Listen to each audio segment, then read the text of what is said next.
Okay. Thank you. Good evening, everybody. This is a meeting of the Neighbourhoods and Public Spaces Committee. This is a meeting of the council which is being held remotely. The meeting is being recorded and streamed via YouTube, where members of the public are able to watch the meeting. The recording will be available on the council's website following the meeting. Please note that any comments posted on the chat feed of the council's YouTube page during the recording of this meeting will not be monitored by the council. All members have been provided with a remote committee guidance note prior to the meeting. Can we please adhere to these during the meeting? Thank you very much indeed. Okay, item 1, apologies for absence. No, you've got everyone here, Councillor. Everyone's present, good. Declarations of interest. Any declarations? I can't see any. No declarations. Item 3, confirmation of the minutes of the meeting held on the 25th of November. Councillor Buckley. Sorry, Chairman. One, I hadn't muted myself, which I will do in a moment, but I don't appear to have a hand to raise on the meeting agenda. So if you don't mind, I'll wave if I need it. I understand. If members, I can see you all, and it's with the officers' screens off, I can see you all. So if you wish to speak, if you just put your hand up, it's far easier for me to see than looking for little hands, which don't always work, as Councillor Buckley has quite rightly said. Yeah. So I do have a point just to raise on the minutes, if I may, Chairman. And it's on minute 779, the waste strategy, which we discussed at the last meeting. Yep.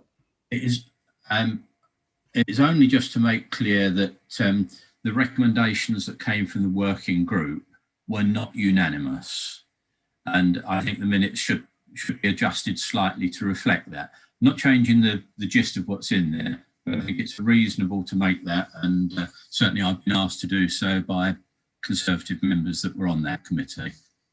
I don't have a problem with that.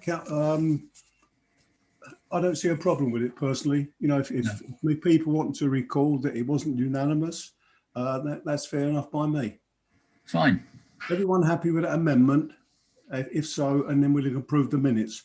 Oh, okay, if you unmute yourselves, we'll vote on the minutes. I'm in favour with that slight amendment. Councillor Ferguson? In favour. Councillor Buckley? In favour with the amendment. Councillor Yakub? In favour. Councillor Dadds? Yes. Councillor Blake? In favour. Okay, that's unanimous. Thank you very much indeed.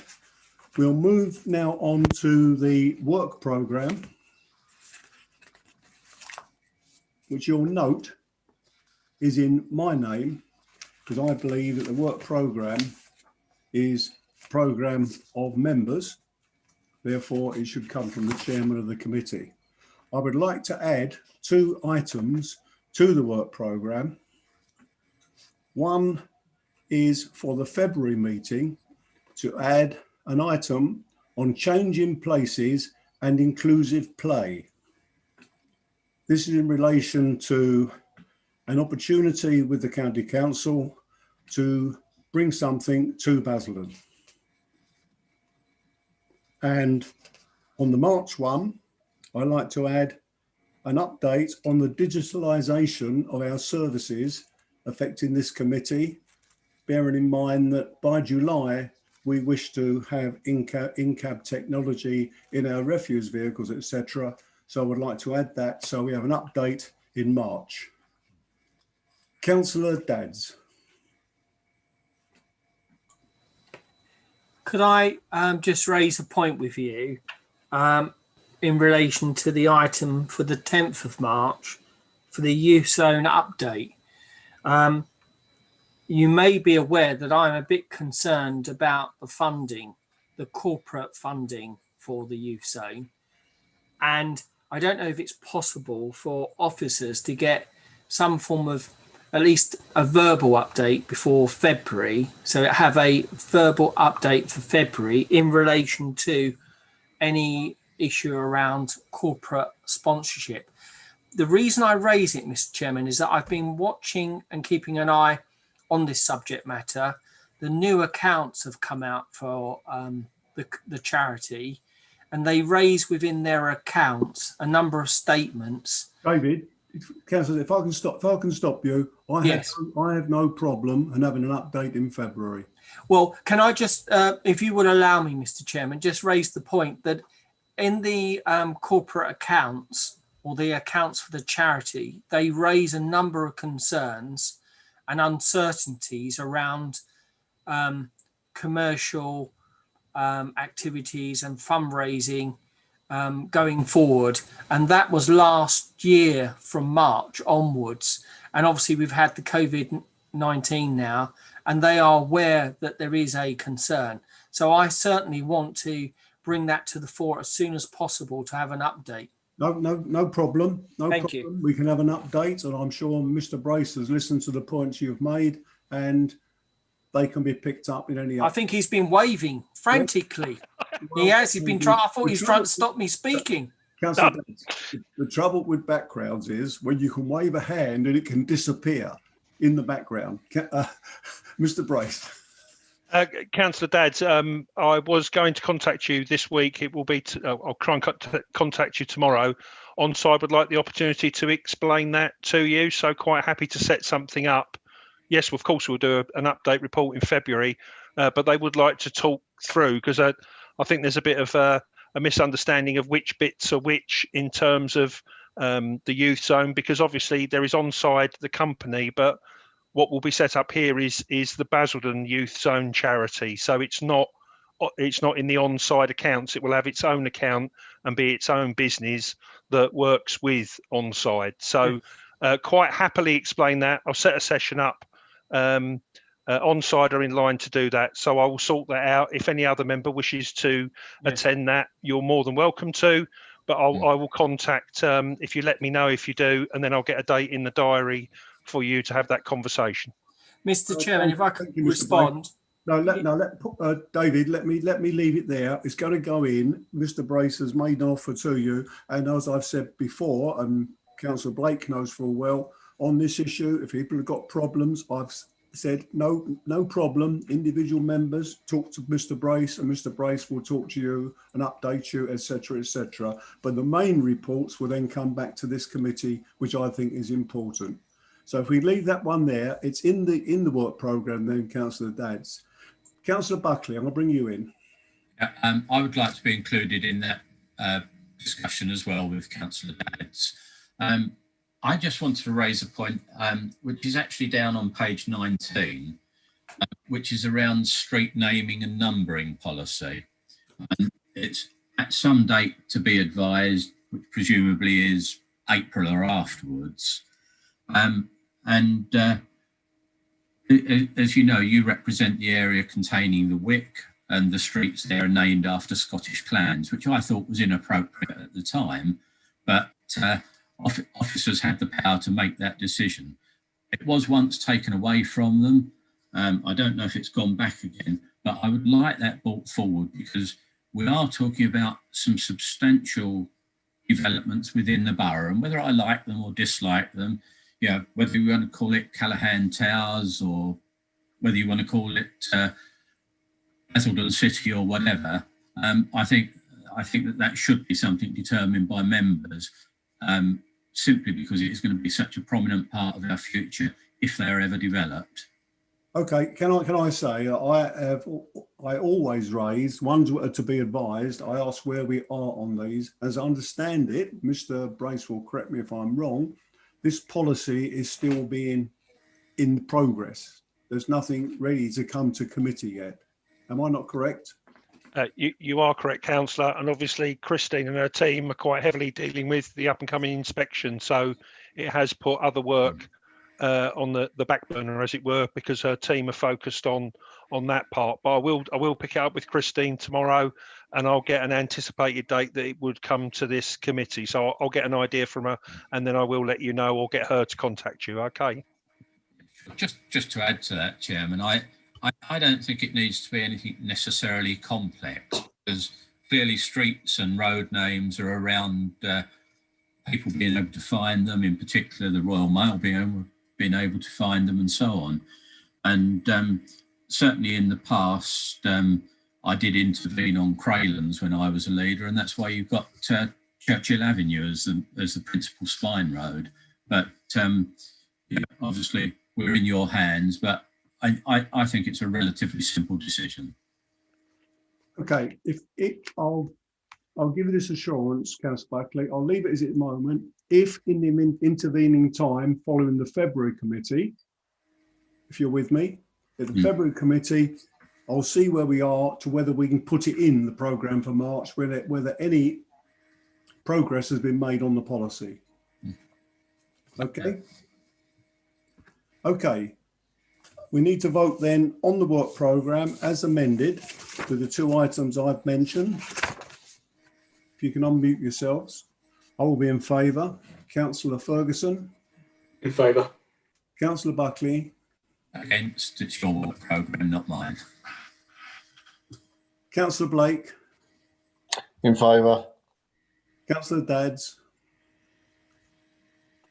Against. Councillor Yakub.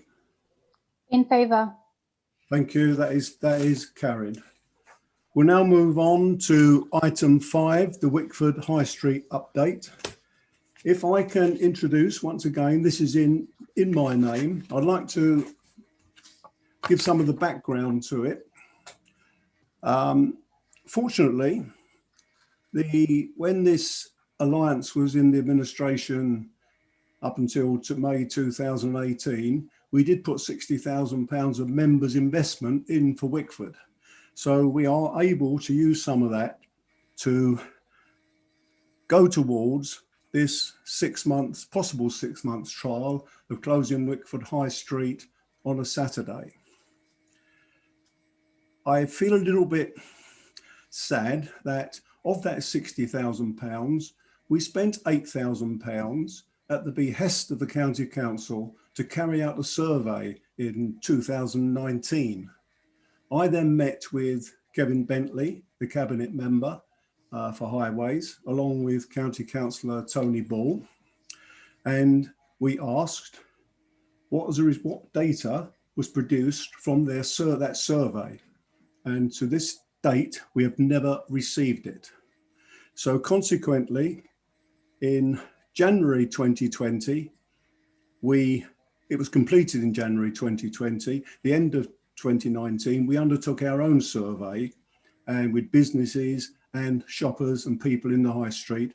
And overwhelmingly, the response was, could we close it on a Saturday for the market? So we proceeded down that road.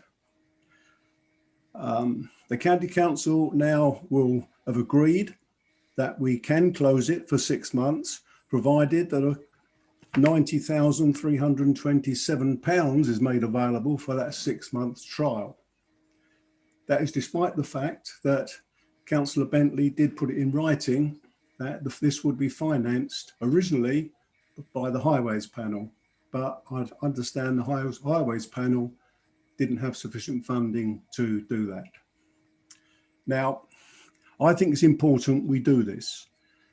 It's thanks to the government in some respects that we've managed to use some money from the High Street Recovery Fund, which will enable us to identify £60,000 to be used for this. A further £10,000 been identified, and with a top up from the members' investment of £20,327, we can go ahead with this.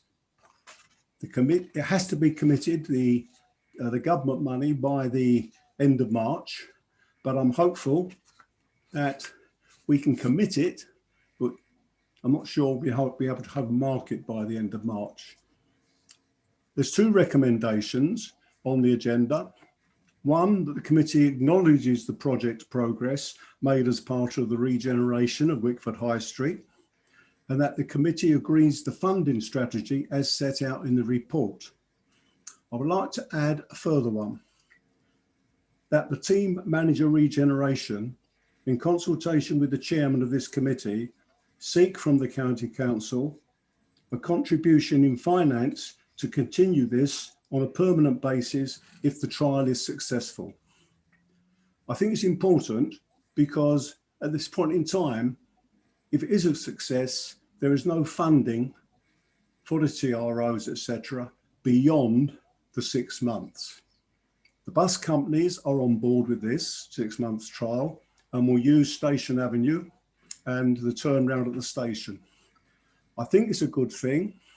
If I've missed anything, I'm sure Mr. Brace will chip in. I think he's here still.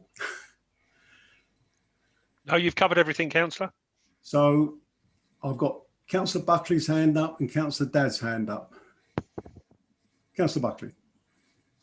Thank you, Chairman. A couple of things. I'm in agreement that the Saturday. Can I stop you a moment? I'm assuming you're going to move an amendment, are you? I'm going to move an addendum in a moment. But, I thought you might be moving an amendment to do nothing in line with what you want to do at the extraordinary council meeting. Why are you interrupting him? You shouldn't seek Councillor clarification. Dadd, please. You shouldn't seek clarification on a point that he has not made. Councillor Dadds, please be quiet. Put your hand up, mute yourself, and when I call you, you can speak. Now mute yourself, please. You misbehave at council meetings. You're not going to. No, but you're misbehaving now, so don't do it. Mr. Dadds, I am chairing this meeting, not you. Please silence. Councillor Buckley, continue. Yeah, certainly. As you know, Chairman, I've promoted the closure of the High Street on Saturdays for many years. And over the last 12 months or so, I've lost count of the number of meetings that Councillor Ball and I have had, both with the bus companies and with Councillor Bentley and other officers at County Hall. So you can rest assured that we have been pressing from that end. I want to make a point as a member. I am actually a member of the local highways panel, as you're probably aware. And the local highways panel, it's a set budget every year. And that budget is usually committed at the beginning of the year, which basically means that we can have nothing of any real substance after the initial period. So when money was sought last year, it had already been spent, so there was no prospect of those sums coming. I have no problem with a request to the County Council for a contribution if we're able to go beyond the 6 months. And like you, I do think that probably we would not be in a position to have a market as early as the end of March. I wish we could, but I'm realistic enough to think that, well, you never know. I'm realistic enough to realise that if I'm very lucky at the end of March, which coincides with my 70th birthday, I might get my vaccination and feel a little bit more freer to go out and about. I gather you've had yours, so well done, Chairman. Hopefully that will let you out as well at some point. But importantly, I think as soon as the health situation permits, we do want to go ahead with it. There are a lot of opportunities, as I'm sure you're aware, the Shadow Town Council, I think that's the official status at the moment, they are behind it. And it would be difficult to find many people that would actually object to it. There were one or two, but it was a very tiny minority.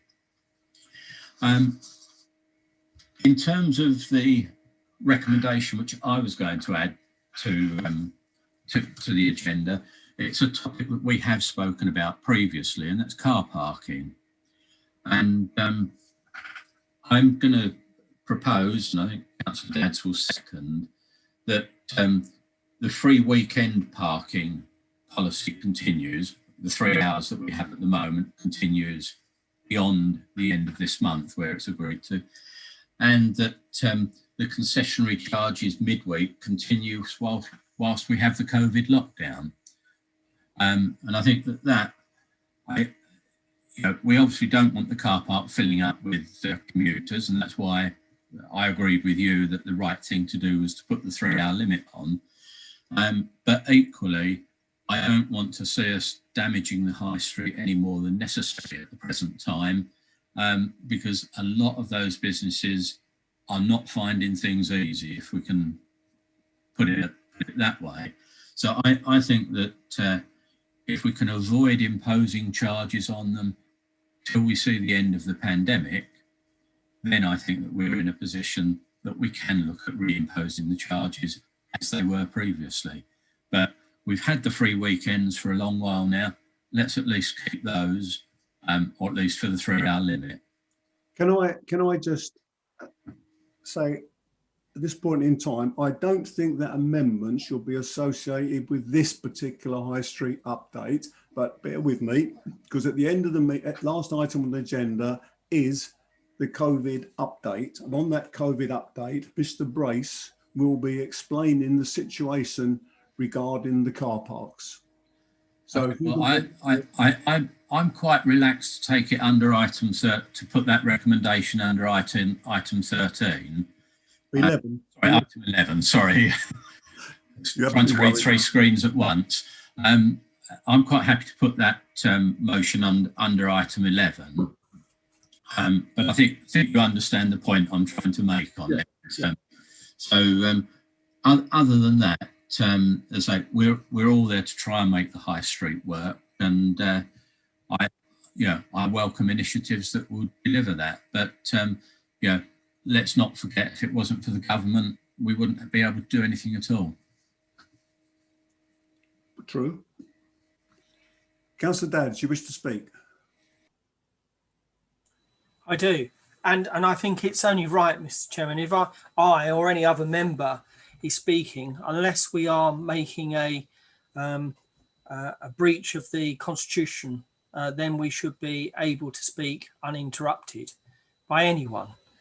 So in relation to this item, I wonder whether consideration has been given to a different approach in relation to the timing and the funding. Whilst I can appreciate the comments you made about no further funding after 6 months, I don't know what the cost is of extending the scheme. Would it not be better to put all the traffic regulation orders in place, for example, for 12 months, but with a plan that it would be provisionally for 6? If it was not successful, it would end there. If it was successful, it would then continue for the following 6, because as I understand it, and I may be wrong, as I understand it, it's the cost of putting the orders and the legal positions in place. So whether it has a 6 or a 12 is all the difference, and that you can have an order, I think, for that 12-month period. And it may be that the intention is for to trial it for the 6, but you've got the order in place in case it's successful without further cost, because it looks like most of the cost is about the supply and installation of signage and the necessary paperwork and submissions, legal documents under the traffic regulations. And generally with things like this, I would be saying to people, even though you expect 6 to try it, if the cost is up front, why don't you go for longer, knowing that the public know what you're doing and how you're going to do it? Because you can always cancel it if it wasn't successful. If you closed it the first 2 weekends and you said that this is a disaster, it doesn't work, then you pull back. I'm generally always concerned about changing the shape of the high street because of the dynamics on small traders and traders. But if the majority of traders want it, then obviously I will support it. But I wonder whether we could maybe look at how we approach it. Thank you, Councillor Dads. I take the point you're making, and I think you're making a very good point about the TROs. I'm assuming that the TROs, which the County Council have produced a specification for, it will be a TRO, and I would hope, and Mr. Brace may well come on this, that it would be such, as you're saying, that it usually apply most of their TROs, whatever they put in, usually have 18 months on them when you see them advertised. So it might well be, but I think the reason for the 6 months trial, as I understand it, is mainly for the bus companies to make sure it works for them. Otherwise, they wouldn't go ahead at all. Malcolm is quite right. The bus companies have been the ones which have caused a problem. Even though there's no bus stops in the high street at all, but they've been the main problem in holding this up for some time, I think I'm right in saying. So, Mr. Brace, if you want to come in on that. Yeah, certainly. Obviously, we could certainly ask county if we could do it for 12 months. It's a fair point, but I think that's an agreement that has been between county and the bus companies that it will be 6 months. I would hope that within 5 months we would know whether it was going to work and therefore make a permanent TRO application. But I would like the opportunity to speak to county, take the points, and I don't disagree with members at all on that fact. 6 or 12 months or even 2 years, to be fair. Yeah. Yeah, I can certainly have a conversation with county regarding that. Thank you. I agree totally. I think we should do that, bearing in mind that if we're contributing this £90,000 and it's just a question of the time limit being extended, let's do it now. Councillor Buckley, then Councillor Dadds. I've not come back on the point that I've raised in the report. Surely it would have been right for me to come back now. It's up to you, Mr. Chairman, but obviously, as I've raised the point. Okay, go on then. They can we? I mean, I think the bus company provision of 6 months, I understand, and they obviously, if it works for them, they've raised concerns. There's obstacles, but hopefully we can satisfy them that it's not disproportionate, the inconvenience. It can continue, and hopefully it is successful. But I think it would be prudent to do all the paperwork for a longer period, because if nothing else, it gives us another budget year, so you could extend it for the 12 months, 18 months, so that we can put the funds in place to make it a permanent and the cost that it requires for that. So, because what we wouldn't want to do is have a break in the order and the high street resumes and people think, well, what they do? 1 minute that's temporary, then it's permanent. And I think it will allow for the consistency until we make it permanent, should it be a success. Totally agree with you, Councillor Dadds. Also, it would mean in that 6 months, before that 6 months is up, or perhaps even for that 6 months trial, we would need to decide on the best form of market we would want to see in the high street. Councillor Buckley. Thank you. I associate myself with your last comment, Chairman, that the market we have is pretty basic.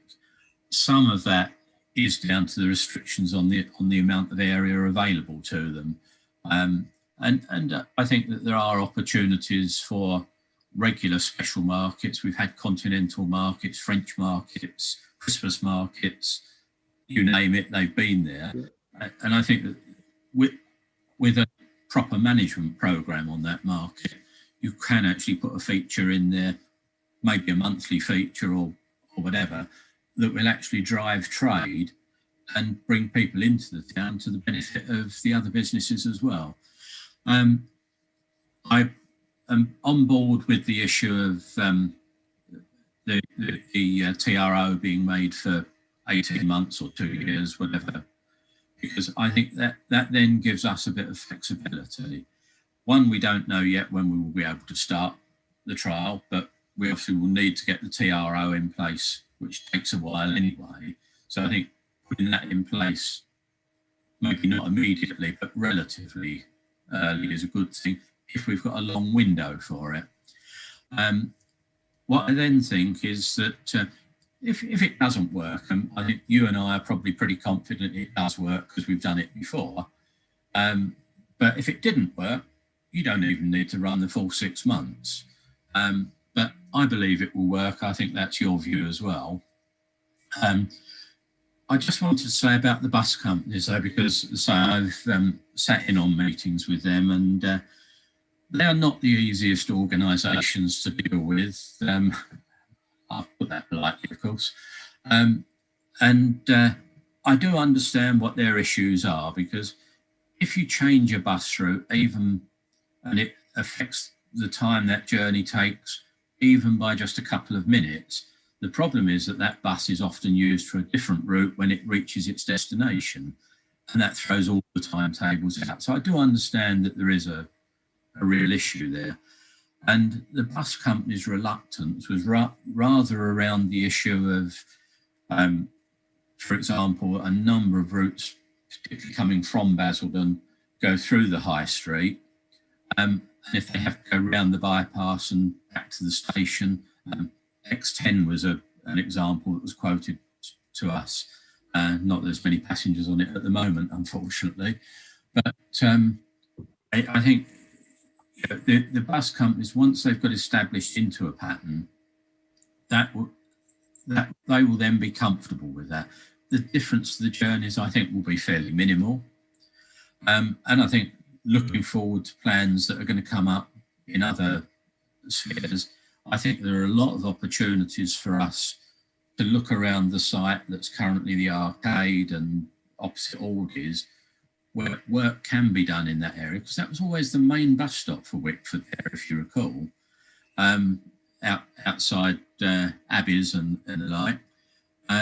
Yeah, when I used to go to junior school, we used to get the bus there. And I think with some thought about the redesign of that area, whenever we can get round to the regeneration on that particular part, I think we can actually make life easier for the bus companies and better for the residents as well. So I think we could look for a win-win there. I take the points you're making. I think you're quite right.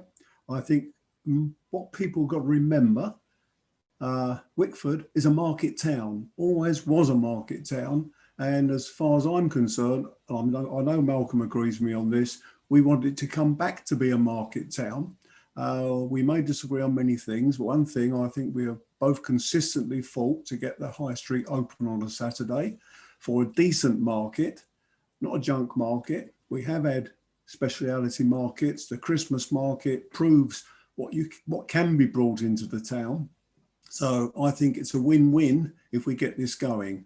So with that, I'd like to move the recommendations that the committee acknowledges the project progress made as part of the regeneration of Wickford High Street, that the committee agrees the funding strategy as set out in the report, and that the team manager regeneration, in consultation with the chairman of the NPS, seeks funding from the County Council to continue on a permanent basis if the 6 months trial is successful.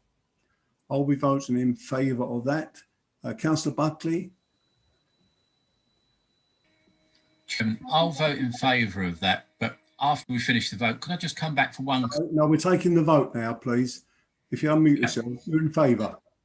In favour, yeah. Councillor Blake? In favour.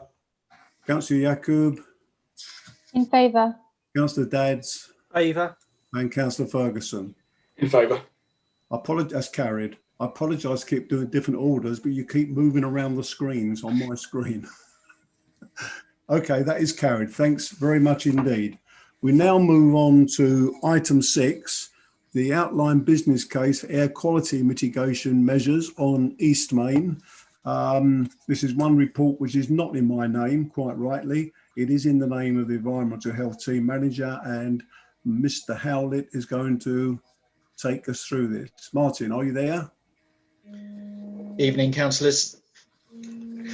Yes, so the report that is presented in here tonight is one which follows on from reports that you would have seen over time since approximately 2017, when both Basildon Borough and Rochford District Councils were issued with a ministerial direction to resolve air quality issues on the A127. You may recall back in 2019 there would have been a decision to support the introduction of a 50-mile-an-hour average speed between the Fortune of War Junction and the Pound Lane Cranfield Park Road area. That's in both directions along the A127 in Basildon Borough, and work on that commenced in January last year, and the scheme has been in place ever since. As part of that work, we were required to also review the wider network and for air quality exceedances, specifically regarding nitrogen dioxide. And it was found that, in particular, what I, for the purposes of ease of reference tonight, will call the Sainsbury's crossing, but the pedestrian crossing environment that travels south from the Netherden Junction under the A127 down past Christopher Martin Road to approximately the Paycock Junction. A number of points both alongside the east and west of that road, and most importantly in the central reservation environment, were shown to be in exceedance. The benchmark solution that the Department for Environment, Food and Rural Affairs would like us to assess any potential action against is a charging clean air zone, commonly referred to as a congestion zone, but exactly what it would do would target specific vehicles as determined by modelling to tackle nitrogen dioxide emissions from those vehicles until the limit value is achieved. That is an annual average level of 40 micrograms per metre cubed. Now, here at this junction, after considerable efforts to assess the extent of any issues and find solutions which actually directly improve the air quality, we actually have ended up with this situation presented for your consideration this evening. If I can particularly draw you to the graphic on page 31 of the report, you'll see there's a diagram of the proposed amended crossing. Now, essentially, the proposal is one where we remove the potential for pedestrians and cyclists to be exposed to that poor air quality by removing the central reservation environment. You'll understand that this is not a measure which will directly improve air quality in its own right, but what it does do is satisfy the requirements that have been placed upon us in the ministerial direction by resolving the worst of the air quality exceedances that we have found. And necessarily, it's, you know, the central reservation environment is the highest area of highest exposure, because it's trapped between all of the carriageways at that particular point. Therefore, we propose to divert pedestrians crossing south from the actual roundabout itself into the existing central reservation, which is exempt within the zoning parameters that we've been given, and directing cyclists and pedestrians over to the west side of East Main, and then down on the existing shared pathways, that's a cycleway and pedestrian cycle route, across Christopher Martin Road and down to an improved east-west crossing across to Sainsbury's. That is essentially where we are, and through approval of this scheme, which could be implemented by the end of this calendar year on the basis of the current project timetable, would bring forward the year of compliance and therefore satisfy the terms of the ministerial direction. There are two recommendations presented to you tonight. One is to agree the scheme as outlined in the report, which you have a copy, which is what will be supplied to DEFRA alongside a whole raft of technical reports, just all the data around the modelling and the air quality monitoring. And then a second recommendation, which requests the committee to consider delegating the final decision about the full business case, so the final costings around who will deliver the scheme, at what costs, so on and so forth, down to the Assistant Director for Public Spaces. Happily answer any questions any of you have. Thank you, Martin. I will make my comment first of all. Sorry, Chairman, I just needed to make a declaration of interest as a county member. That I will want to speak as well, but just so that it's on the record. Okay, Julie, have you got that on the record? Thank you. Thank you, Malcolm. My comment on this is, I look at it and I think, first of all, my immediate reaction is we are moving the way people walk or cyclists walk or ride, and that solves the air quality and stops us having a charging zone. If that's what stops it, we've got to do it. It seems a peculiar way of doing it in my view, but if that's the option, we will do it. Okay, Councillor Buckley, you wish to come in first, or it's the only hand? I'll come in if I may, Chairman. Couple of point. So as a county member, I have seen this at County Hall as well, and like you, I don't think it's an entirely satisfactory solution, and I've made that point there as well as here. What I would say is, like you, I don't think we have any choice but to do it, simply because we want to avoid any form of clean air charging zone, which is not a congestion charge, if you point that out to the leader.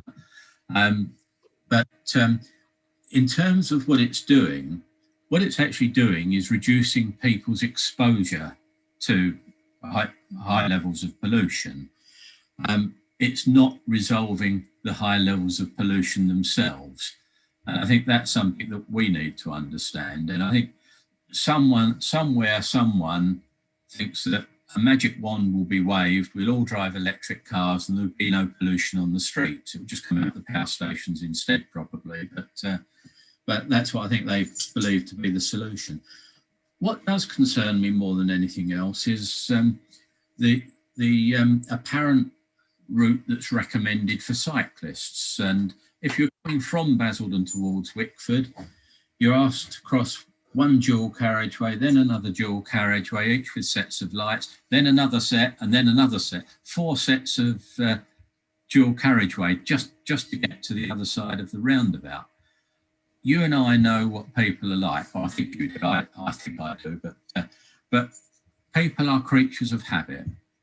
They are going to go straight across, and it does concern me that if they're going across different to the pattern that the traffic lights and signals dictate, sooner or later there will be an accident.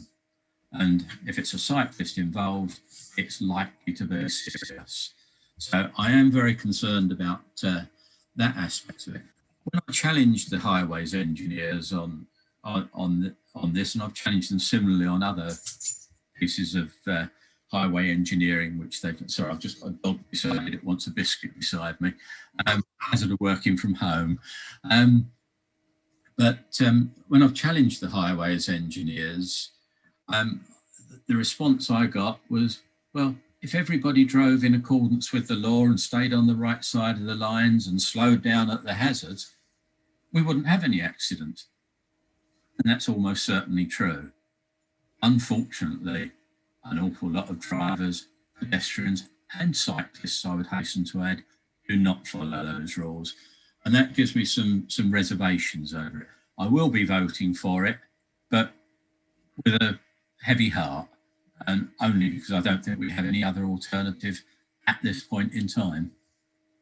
Thank you, Councillor Buckley. I share your views virtually totally, because I've had representations made to me by a few cyclists in Wickford who use that route, and I suggest that they are not happy, to say one thing, but also that they may deviate from what is proposed. But like you, it's something I think we need to vote for, because it satisfies the joint air quality unit.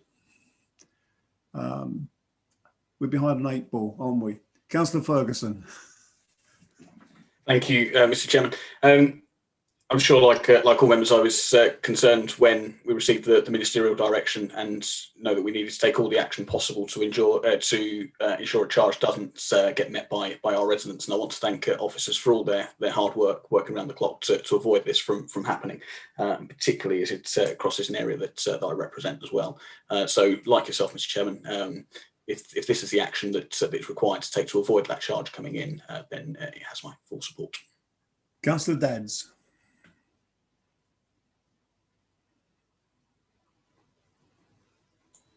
Thank you. I'm reading this. It sort of came apparent to me that maybe I've been misled by the lead of the council in relation to a congestion charge along the A127. And I'm reading this, it's quite clear that, in fact, what we're seeking to avoid is a clean air zone charge, which would normally be for in effect older vehicles or vehicles that don't meet the Euro 6 for diesel and Euro 4 for petrol. And actually most vehicles meet that standard. So when Councillor Ferguson talks about a charge for the whole of the residents, like a congestion charge, that wouldn't be correct. And I think it is right, as I understand it, what we're seeking to do by improving or agreeing this scheme is to avoid in effect, as I said earlier on, a clean air zone charge, which would only apply to those people who have vehicles that emit, in effect, toxins that obviously are old vehicles that will, pollute. And most vehicles these days meet those standards. So we don't need to panic, frighten, scare members of the public about some form of congestion charge, and that is not the case. As a cyclist, I cycle into Basildon often. I cycle to Wickford across. I cycle across the county. Cyclists have to be aware and have to choose the routes that they are wish to cycle. And if county engineers, our highway engineers say that this is safe, then I'm happy to adopt this scheme and encourage all cyclists to follow the rules, as it were, to keep themselves safe. I will be supporting this because I think it is important for our environment to have clean air. It is obviously important that we try to avoid clean air zones. But remember, Mr. Chairman, if there is a clean air zone, there can be a non-charging one too. So we can, in an area where it is particularly high, we can say that certain vehicles that don't meet the standard don't go into that area. But obviously that's not for now. For now, we are looking at this scheme to avoid a non-charging clean air zone or a charging clean air zone for any vehicles that don't meet the standard. So I'm quite happy to agree this, and I'm happy for the officers and I would encourage members of the public to read the report so they understand this is not what has been described at previous meetings of the council. Thank you, Councillor Dadds. Tonight we're just dealing with this particular one, which is where we mentioned near Sainsbury's. A previous one was dealt with, as I understand it, further down the A127, and that was cleared as well. But that's where there was a possibility of another CAZ. So this is this one. Okay, so Martin, is there anything you wish to come back on? Just wanted to help members. I'm obviously pleased that there is general support.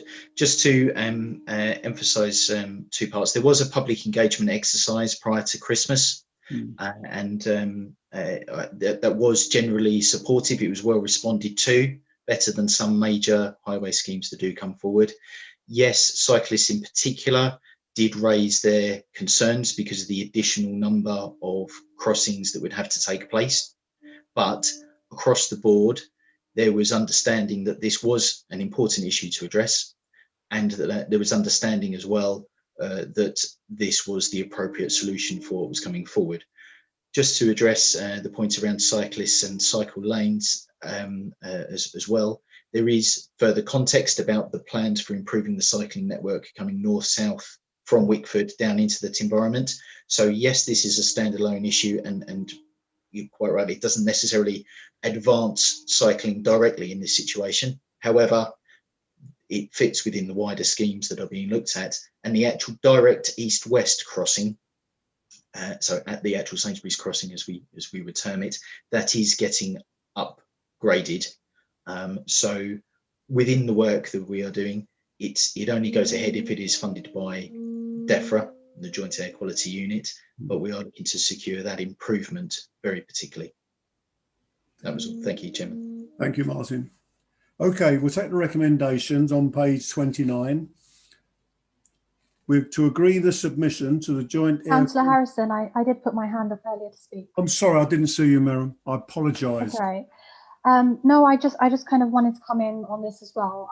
I think it's really important that we do this, and I think I'm really pleased that we've come up with a solution in order to prevent such a detrimental impact that could have taken place on our local economy if a charging clean air zone was imposed.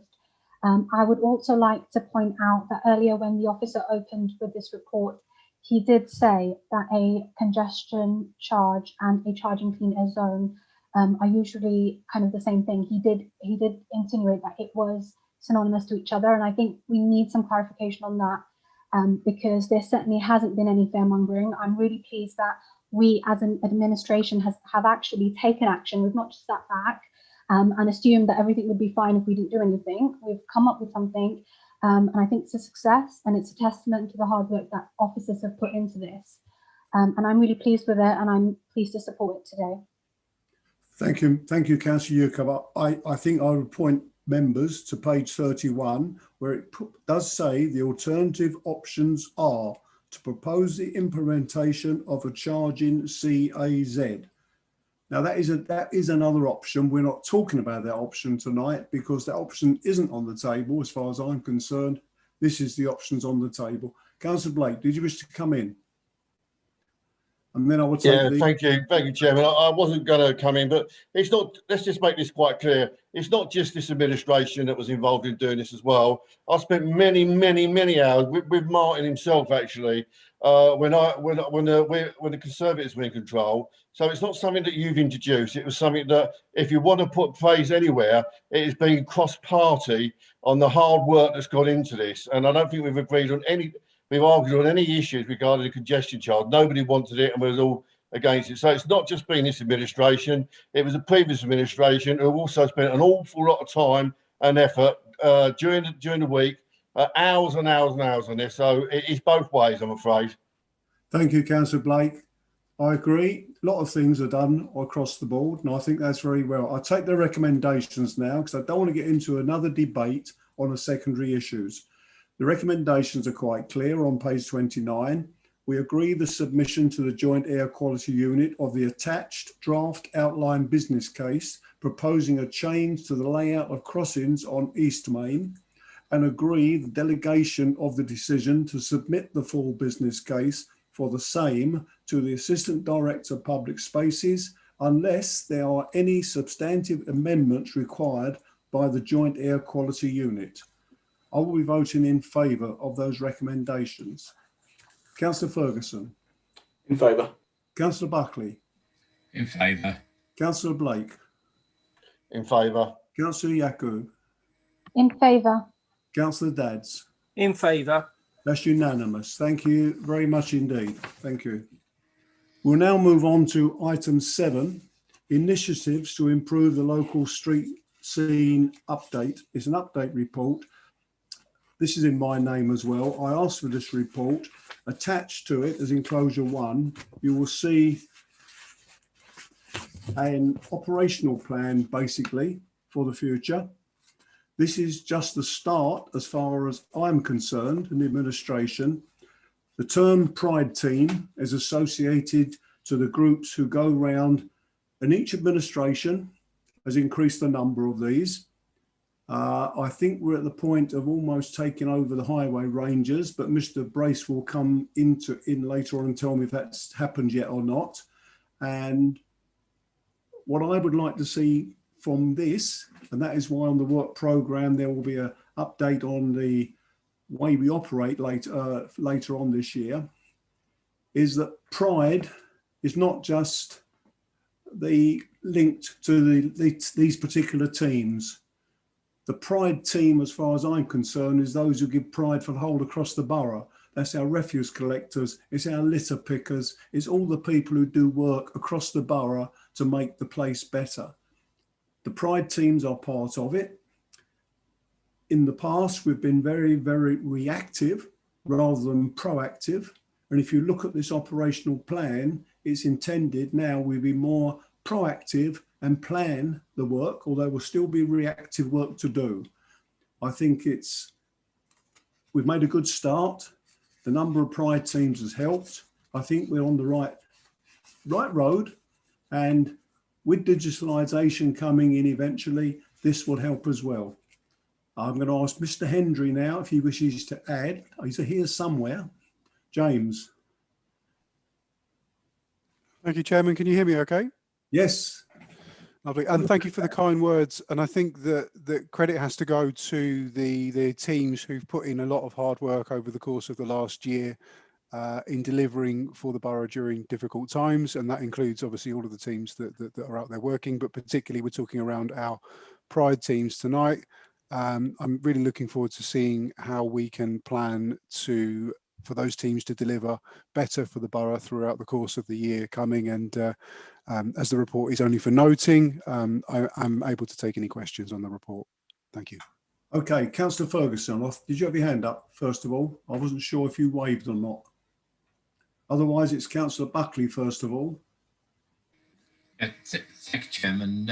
A couple of observations. I think actually it was the previous Alliance team administration that introduced the first Pride team, and they were subsequently expanded and made permanent under our administration. So I think it's something where we can share the fact that they're a positive in the borough. As I said.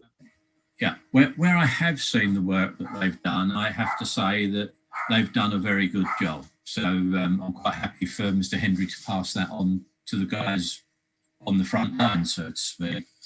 I would just like to highlight a couple of issues. As I mentioned earlier, being a county member, I sit on the local highways panel, which has always received reports on the work that's done by the rangers. And we've got a meeting next week as it happens. And I haven't yet been through the report on the rangers, but usually there's 100 or whatever different tasks that they've undertaken, and some of them are fairly small, some of them are fairly big. And I have in the past criticised the rangers from a county perspective, and incidentally I have been telling Councillor Bentley that they should be basically passed over to the boroughs and districts, because I think that's where they're more reactive. But the big issue I have with them is the rangers, and I would like to ask this as a question of Mr. Hendry, whether it applies to the Pride teams. The rangers are only permitted to use hand tools. And if you come up with some of the jobs that they do, let's say, for example, overhanging hedgerows. I have a powered hedge clipper at home. It takes 5 minutes. If you're doing it with a pair of shears, it takes forever. I do recognise that because it's a power tool, in the interests of our staff, we have to give them the proper training to use those tools safely. And whether we're talking about chainsaws, strimmers, whatever else, what I would like to know is, are all of these staff trained and authorised to use those sorts of what I would term portable power tools? If not, is part of the plan to train them and enable them to do so? As somebody who formerly worked for a training company and did not do hand tools, I'd hasten to add, I know that a day's training on that sort of equipment is very cheap. If we're actually making our guys less efficient by saying, no, sorry, you can't use a petrol strimmer or a petrol hedge trimmer or whatever, then we're actually not doing a service to the guys on the street, and we're not doing a service to the public at large that are paying for twice as much labour to do a simple job. So that was my question there. The other point was, although we have a brief summary of works taken in 2020, if we're going to go on with this, could we actually have a broken down list, not for debate necessarily, but just so we can see that they've cut the hedgerows on Southend Road or cleared something else around the back end of Broad Oaks, for argument's sake, Chairman, but just to know that we're actually getting the value for money from them. And as I say, I'm very positive about the standards I've seen them deliver.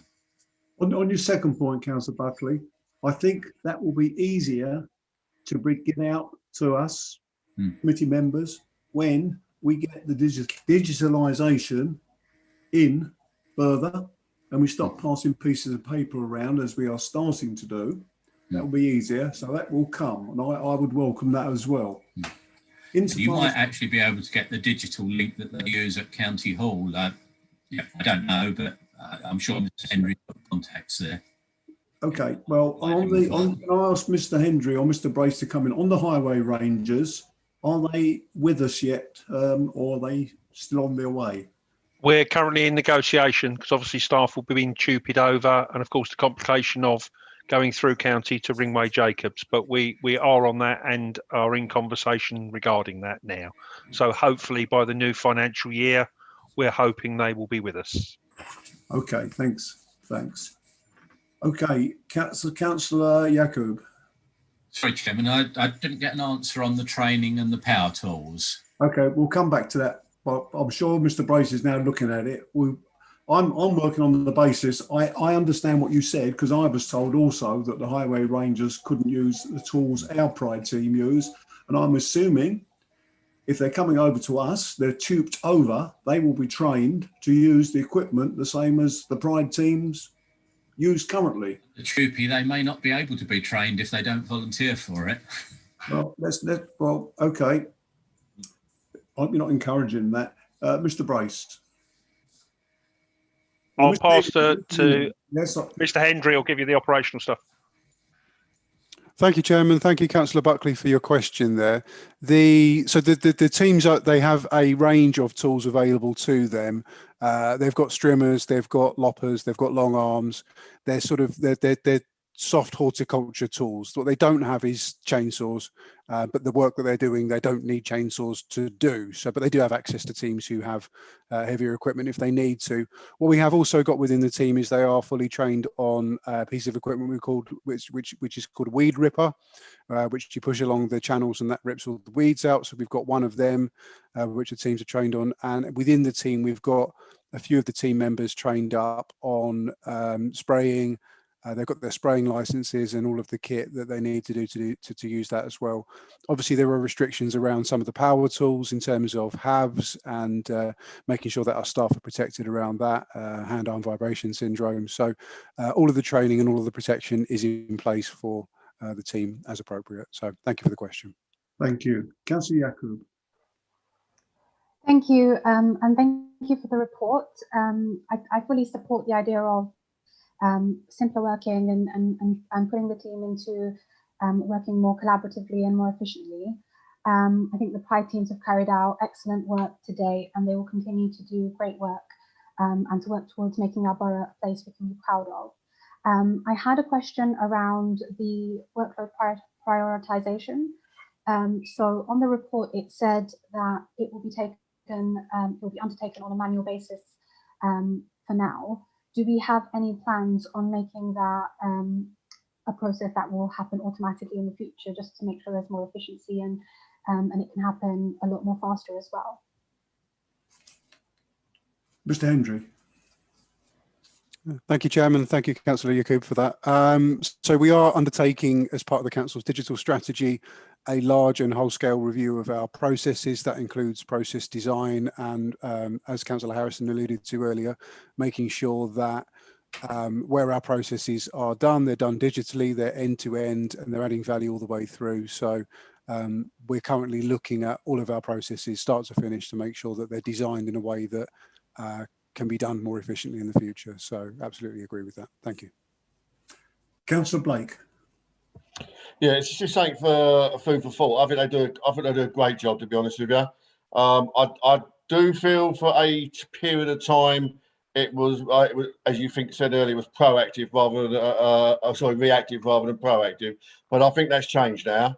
I think they're back on the road there, and they're doing a great job. I noticed from the pictures, I recognise some of the areas there. So just something that I'd like to mention for something, certainly for the administration to think about, which will save a lot of money, but also help the Pride teams. I think is what it's all about.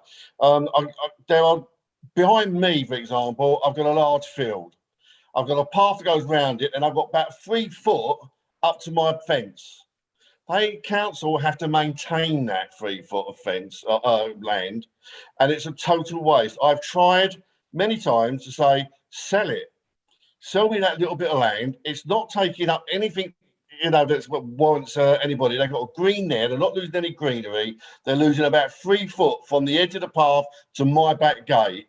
But they have to maintain that every time they do a grass cutting, and every time they come around with their shears to maintain it. It's an awful lot of money that I think that the council should be looking into, and I'm sure there'll be quite a lot of people agree with this, that will help the pride teams put income into the council and give people like myself. I was willing for 3 foot by the width of my house, pay £5,000. I'm happy to pay that. And I think there'd be a lot more people like me. You're not taking away grass areas, large grass areas, but you will be helping the staff, in my opinion, considerably. Thank you, Councillor Blake. That's an issue which I'm not sure it's for our committee or not. No, it was only mentioned, David, because it would help the pride teams by having less of that to concentrate more on. So it does have an effect on the pride teams. No, I think it's a fair point you've made. Mr. Brace. Just to let councillors know, that is something that we are looking at. We are looking at all sorts of options to look at various areas that could be maintained better by the local community, whether that's by local friends groups, whether that's by completely redesigning and taking out and putting grass, which in comparison to pruning and cutting grass, the cost is massively different. So the new town was designed, as we all know, you pulled up in a truck, stuck all your stuff in the back, and you planted where you wanted, and that's how you earned your money, and that's factual. So it wasn't designed by as some estates are now. So certainly we've got to rethink some of the estates. So certainly we'll take those comments on board, Councillor Blake, and I'm sure in the new year we will be bringing some detail back around our thinking and what our options are. But we're very early days at the moment, but I think it's clear our pride teams and our grounds maintenance contract do a great job, but it is a bit of a thankless task when it comes back every year. So how can we make our estates look better, and how can we involve the community, and are there other options, i.e. like selling pieces of land that quite frankly could of no use to man nor beast and would be better maintained by a resident. So I think there's lots of options, but we will bring those back in the new year. But it is something that myself and the team are looking at currently.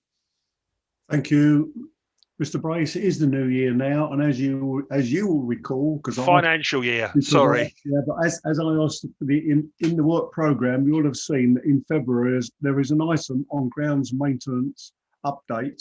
And this is looking at all areas, grass cutting, etc., etc. Yeah. So, okay. I was going to take the recommendation. No, Councillor Dadds. Yeah, I've put my hand up several times. Councillor Ferguson, I apologise, but every time an officer goes off the screen, everyone moves around. Councillor Harrison, Mr. Chairman, I had indicated at the beginning, I don't know if you had my name down, but is it possible I could speak? Yes. Thank you. Should I do that now? Yes. Thank you. Right, well, actually, it's quite interesting, the point that Councillor Blake raises, and I think we've looked at that before historically, probably 15, 20 years ago, where that it was where that you had Newtown trying to identify the legal owner of the land, then the legal cost of transferring the legal title, that and designating that part. And then back then I talked about potentially giving a license rather than paying or to occupy, and some other way of maybe trying to get those little strips to different landowners. And I know that Councillor Blake will declare an interest if he's trying to lobby for his little bit of land for money joking. So with regards to the upkeep of it, I think that there's nothing preventing members of the community upkeeping the little bits near them anyway. I mean, I've done it many years of even in stock. I had a little bit out the front and I would keep it neat and tidy, and at the end of the day you know, that doesn't prevent. But I think what Councillor Blake is talking about is potentially people extending their gardens and then taking that land away from the public, and then not having the cost of maintenance. But I think it has all the issues around the cost of actually identifying whose land is it and clawback, etc. Coming on to this report, I'd like to thank Mr. Brace, the director, assistant director, and James Hendry, because you and your teams are working, you know, really hard to make the borough look good and to improve the environment in which we live. And I think it comes back to our vision all those years ago in supporting Pride, and that has been maintained by various administrations to support that, including this alliance of various parties coming together to keep that momentum going of Pride within the borough. So I certainly support the continuation and the hard work of officers, because I think the environment which we live contributes not only to our well-being, but also a sense of space and belonging. I do have a point to raise, and perhaps a clarification for you, Councillor Harrison. You and I spoke about this some time ago when I was on the committee last, where the Pride teams would have particular projects per year of tidying a particular alleyway or road or disused garage. And you and I said, well, hang on a minute, can we have one for Wickford, and can I have one for Billericay, if you remember? Now, I can't recall whether that was in 2019, so in 2020 we should have seen one, or whether it was the year before. I can't recall. But certainly I want the commitment that the Pride teams are not just doing those special projects in the new town, but actually Billericay gets one, Wickford gets one, and I think it was 3 or 4 for Basildon, so that it was fairly shared, that everyone felt that they got a fair share of the resources of those special projects. So I don't know whether that can be clarified. And do you remember, David, us doing this a year or two ago and making sure it was a fair distribution of that work programme? Okay, thank you, Councillor Dadds. Yes, I do recall that. And one of the things is, I think in the past, even on those special days, we tended to react to where there was a demand at that point in time, and we fix around 1 or 2 places. I think now with the programme we're working on operationally, we can be proactive, and there are areas, I agree with you, in Wickford, Billericay, possibly in parts of Leindon, the extremities, Pitsea, and I think we should plan those actions on a proper basis. It may well be that one year this one's not needed in one particular area. It might be Wickford, might be Billericay, it might be Leindon. But I think we should plan the special action days so we know when we're going in to do them, because some areas are bad at particular times of the year.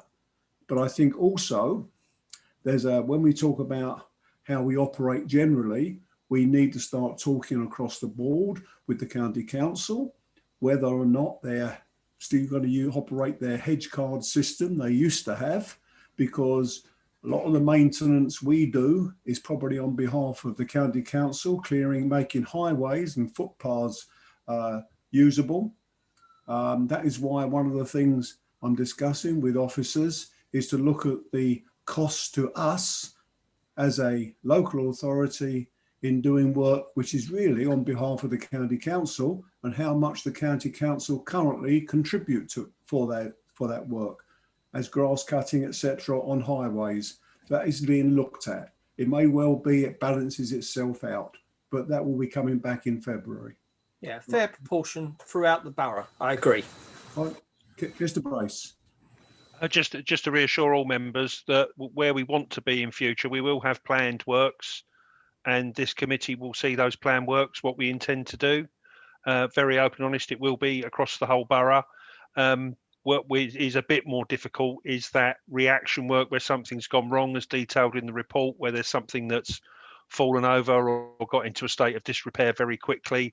Obviously, we can't control where those are, but certainly the thrust of this new way of working for the Pride team will be that planned work, which will be open and clear, and our target date for doing that.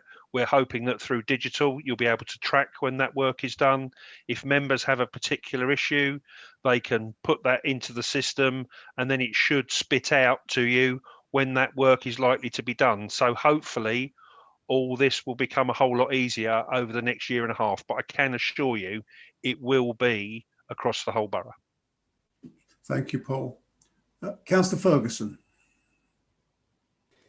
Thank you, Mr. Chairman. Just really want to touch on the fact that the corporate plan promise that we're linking this to is being a place to be proud of. And just following one of the points that Councillor Dad's raised and following from Mr. Brakes, that I want to start actually by thanking the community groups who do support and who are active within the local area. I've been out on several times in my own ward in Pitts North West with community groups there that work incredibly hard trying to keep the area clean, and a pleasure for everybody to know there's groups across the borough that work tirelessly hard for theirs. Now I'd like to come on to the Pride teams and echo my thanks to the Pride teams for their incredible work. And the report references certain areas in my own ward where they've undertaken significant work, and the difference that's made to the community is giving the residents somewhere that they can be proud of, and somewhere that they can enjoy being. I also like the direction of travel that going here with further collaboration. I think intrinsically by collaboration we can do a lot more and work a lot better, and it gives us the scope to be able to be a lot more proactive in the work that we're undertaking. And I think that's complemented by a digitalisation process that will enable us to really to modernise and be a lot more effective in our approach. So fully support this. I think it will make a meaningful difference and a visible difference to all of our residents across the borough. Thank you, Councillor Ferguson. Councillor Buckley, did you have your hand up again? I did, but I think the points I was going to raise have been covered, which was really about clawback on the sale of land abutting properties, because it's the only time I've ever been mentioned in Gardeners Weekly, Chairman, when I sold them before. But having said that, you can sell them in Wickford and Billericay, but most of the new town is still subject to clawback, as I understand it, which basically caused all sorts of problems. But if you can get rid of that lot that control it up at Whitehall, I'm totally behind you. Okay. Can I, before I take the recommendation, can I just give my thanks to the officers here, but most of all, the people out on the ground who are doing this work. And can I say that to be chairman of this committee with the officers I have to deal with, it's a pleasure. It really is. And my aim is to be as open as possible with everything we do. And that is why I have no hesitation if members wish to talk to Mr. Brace or Mr. Hendry on issues that are on the committee beforehand. So be it. It's welcome, because I would like to see that we're working together on Pride teams. Various administrations have followed the lead. When one Pride team was set up, we've now improved it to a considerable number, and the work they're doing across the borough, I think, is absolutely brilliant. So I take the recommendation on page 135 to consider, well, we've considered it, to acknowledge the contents of the report and works undertaken to date by the Pride team service and the forward plan for works. I'm in favour. Councillor Ferguson? In favour. Councillor Blake? In favour. Councillor Dadds? In favour.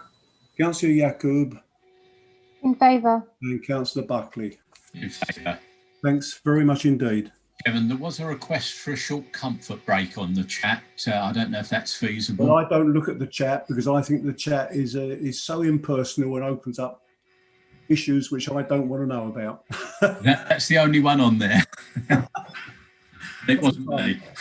20 past 8, as long as it's not for people to go and look at a certain football game and then come back and upset somebody. Okay?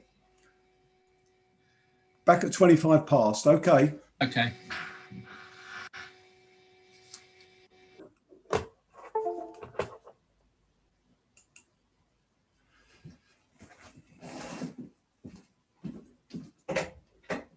You're all right, Lynn? So I haven't finished. Actually asked for a comfort break. Give him 5 minutes. Was that Dan's phone? Was all right, is it?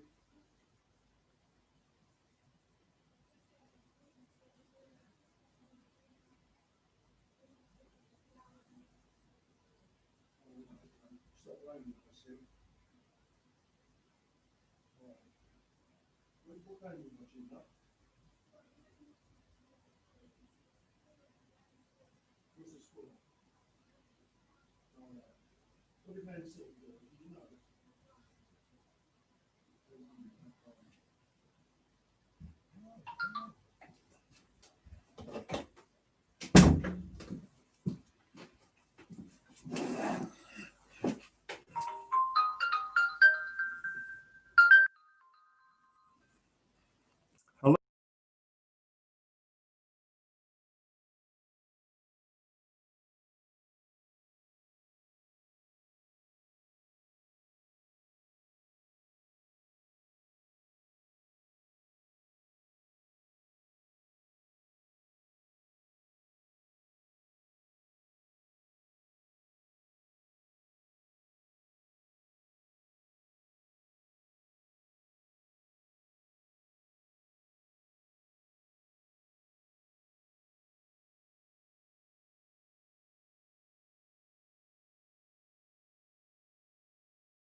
One minute, or is everybody back?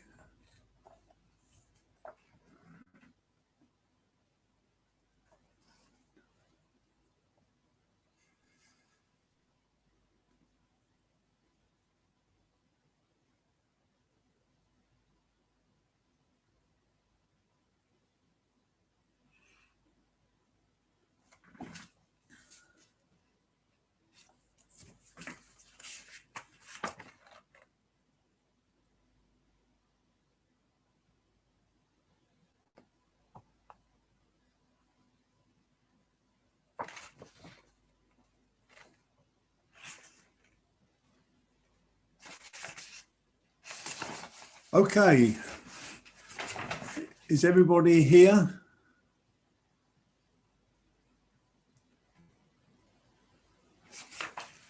Okay, we're going to make a start. Item 8 is the item on Beauchamps Field, the options and future management.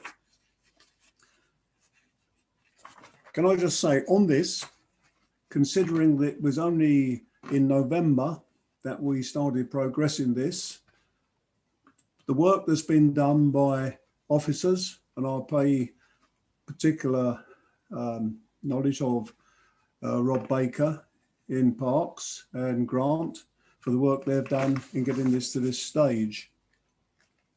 This is a fantastic opportunity for Wickford.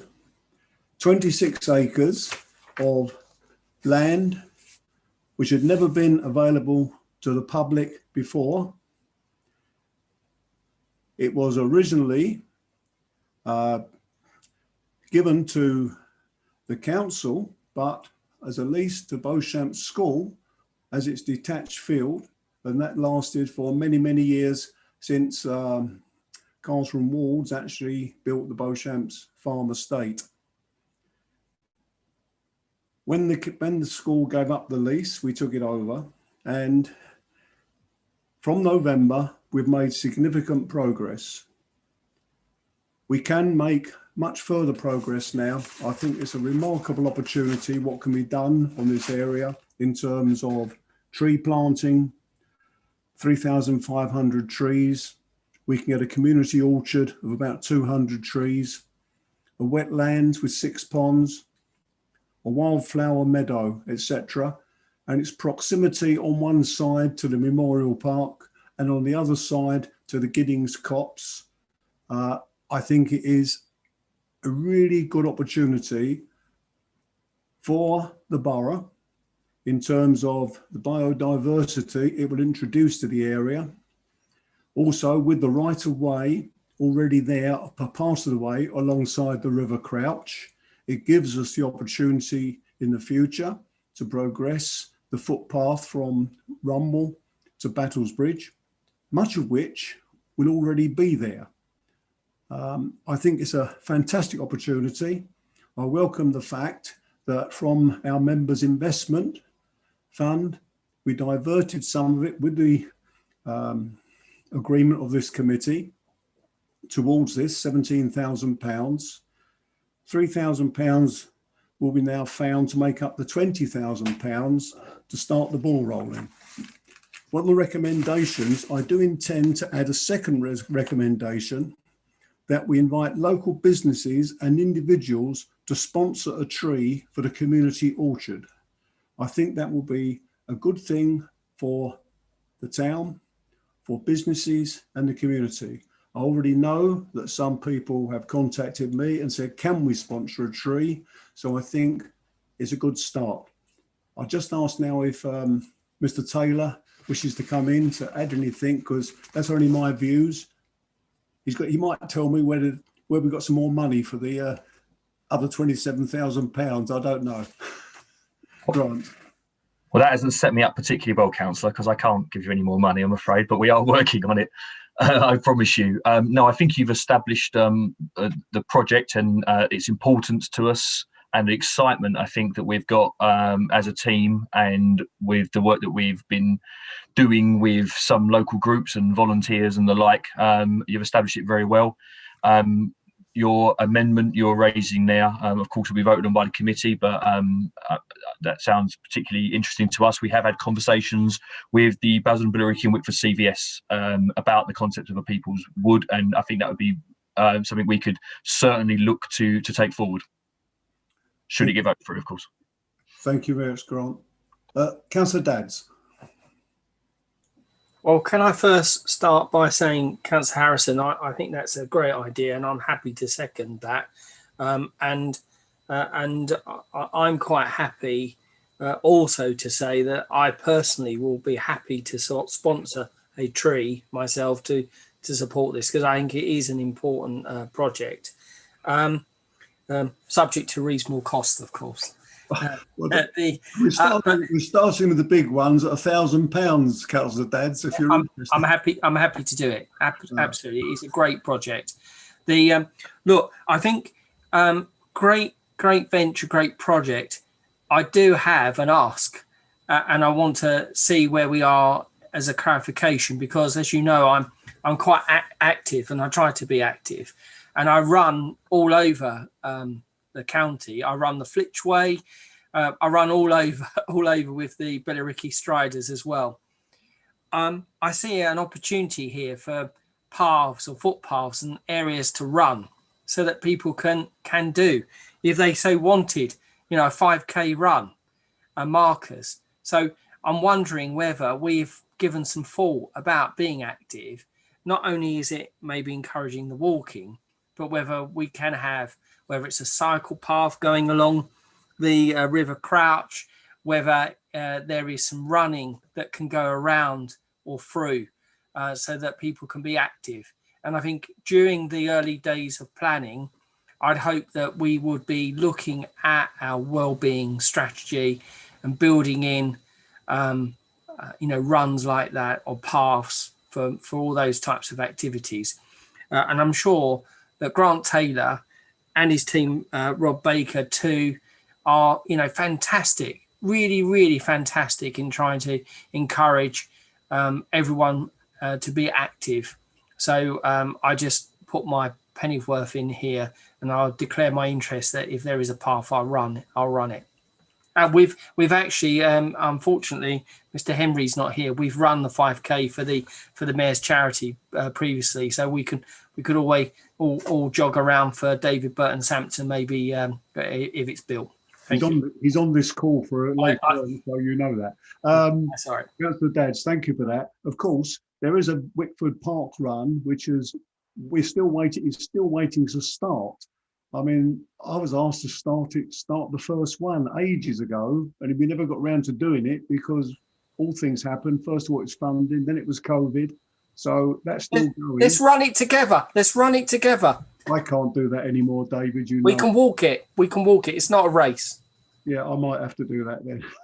But there's an opportunity, you see, because if you look at this, there's a lapse of the Memorial Park already. This could be continued, yes. There is the room, if you look on the plan, for a main cut footpath through this Beauchamps field. There is a right-of-way, a public right-of-way alongside the river. And if you go into Giddings Copse, there's a route through Giddings Copse as well. And you can go under what used to be called the arches, isn't it, under the railway, and you can go on towards Battlesbridge quite easily. There might be a problem getting to the piece of land, as I'm sure Malcolm knows. There's a little difficulty at that end of the line, but we will get there. This is working. Councillor Buckley. Yeah, thank you, Chairman. I am aware of the difficulty, and there is an individual that perhaps is not the easiest to negotiate with. I'll leave that bit there. And I think, yeah, it's a worthy project, and in effect, it's the extension of the Memorial Park, but with a less formal use, which I think is something that we do need in the borough. And if you recall, when we look at the Wick Country Park, that was instituted whilst I was leader, and one of the guidelines that we gave to officers at that time was that we wanted it to be informal rather than taken over just for organised sports weekends and fallow for the rest of the week. And I think largely it has been successful in achieving those aims. And I would like to see this deliver the same outcomes for the side of Wickford. I have got a number of comments and questions on it. You mentioned about the Riverside Walk, and I'm 100% behind the Riverside Walk. I would also just draw your attention to Riverside Walk off the London Road as well, which has some issues. But what does concern me, obviously with the pandemic, it's some while since I've walked along the river in the Memorial Park, but it is a walk I've done regularly in the past. And we fail to make any feature of the river, because the amount of shrubbery, poor quality tree growth along that river edge means that the river is shielded from sunlight for large parts of the day. It's not attractive to aquatic life. And if you go back up to Riverside, walk off London Road, there are significant numbers of fish in there, as well as the ducks and wildfowl that you see elsewhere. And I think, you know, we ought to be looking at how can we actually open it up. And I appreciate there's a problem with the Environment Agency. Don't like anybody touching their waterways, but I do think that that's something that we should be focusing on. Bring the river into the park, which then brings me along to the wetland area and the ponds. And on the sketch map, and I appreciate things will probably change between now and the time it actually gets delivered, we're showing 6 new wetland ponds. I don't have an issue with having some wetland type ponds. We have them at Wick Meadows, as you know, but 6 of them of fairly modest size, 10 metre by 10 metre, albeit not square. And I think we should be looking, yes, at a couple of wetland ponds, but we should also be looking at something bigger, like the lake over at, perhaps not to the same size, but on the same principle as the lake at Wick Meadows, which is also mirrored if you go over to Northlands Park, Lake Meadows and so on. I think we should have what I would term a proper water feature there, preferably one that can be stocked with fish, and we can encourage people to use it in that way as well. On the planting itself, I'm taking it as read that the new woodland blocks will be what I would term natural forest type trees, oaks, elms, whatever. I'm not an expert on trees, as you probably know, but rather than flowering cherry trees or anything like that. So perhaps Mr. Hendry, when he comes back, could talk about the mix of planting. The community orchard, I was actually asked by the Friends of Memorial Park whether Councillor Ball and I could use some of our locality fund towards it. The answer to that is no, because basically this is directly through the local authority. We can fund projects through the Friends of the Park, the Woodland Trust and so on. And what we have actually agreed to do is to fund what they're calling a rhododendron walk, which is along the side of the park, away from here. So we're not spending it in the park, but we're not spending it on the fruit trees there. And that was actually at the request of the Friends of the Park, I would hasten to add. Malcolm, was that for the Beauchamps Field end? Yes. Oh, sorry, no, our rhododendron walk. No, that's from Rettendam View to Hill Avenue, that stretch. Oh, I know what you mean. Yeah. Okay. Behind where the houses are, which is a bit that's good place. Yeah. And we're not picking up the entire cost of it, but we are making a very substantial contribution to it. On the orchard itself, though, the only community orchard that I know of is one at Leon C, which is down Sutherland Boulevard rather than Highlands Boulevard. There's one in Gloucester Park. Is that? Well, I've not been to that corner of Gloucester Park where it is. I'll take your word for it. But what does concern me slightly on it, I have a few fruit trees at the back of my garden. If they're not looked after, by which I mean sprayed, pruned, etc., you end up either with a poor crop or you end up with everything full of maggots.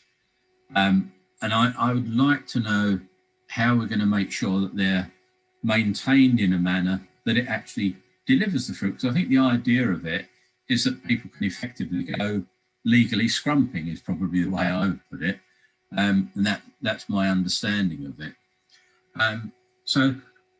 One last point. On the sketch, it mentions about new entrances and maintenance gate. And I know that there is a fence along that part at the moment, or there was last time I went there. And I would suggest that we ought to be looking at removal of that fence so that it opens into the park in a much more natural way, so that you go from the formal playing field area into the informal recreation area. And I wonder if officers have got any thoughts or comments on that as a way of maximising the attractiveness of that side of the park. So I think that's probably enough from me, Chairman. Can I say, some of your ideas, we can take them on board. We can look at them. First of all, the site safety and access works, part of that is removing some fencing, making other fencing safe, because of our insurance people require that to be done. Now it is our property.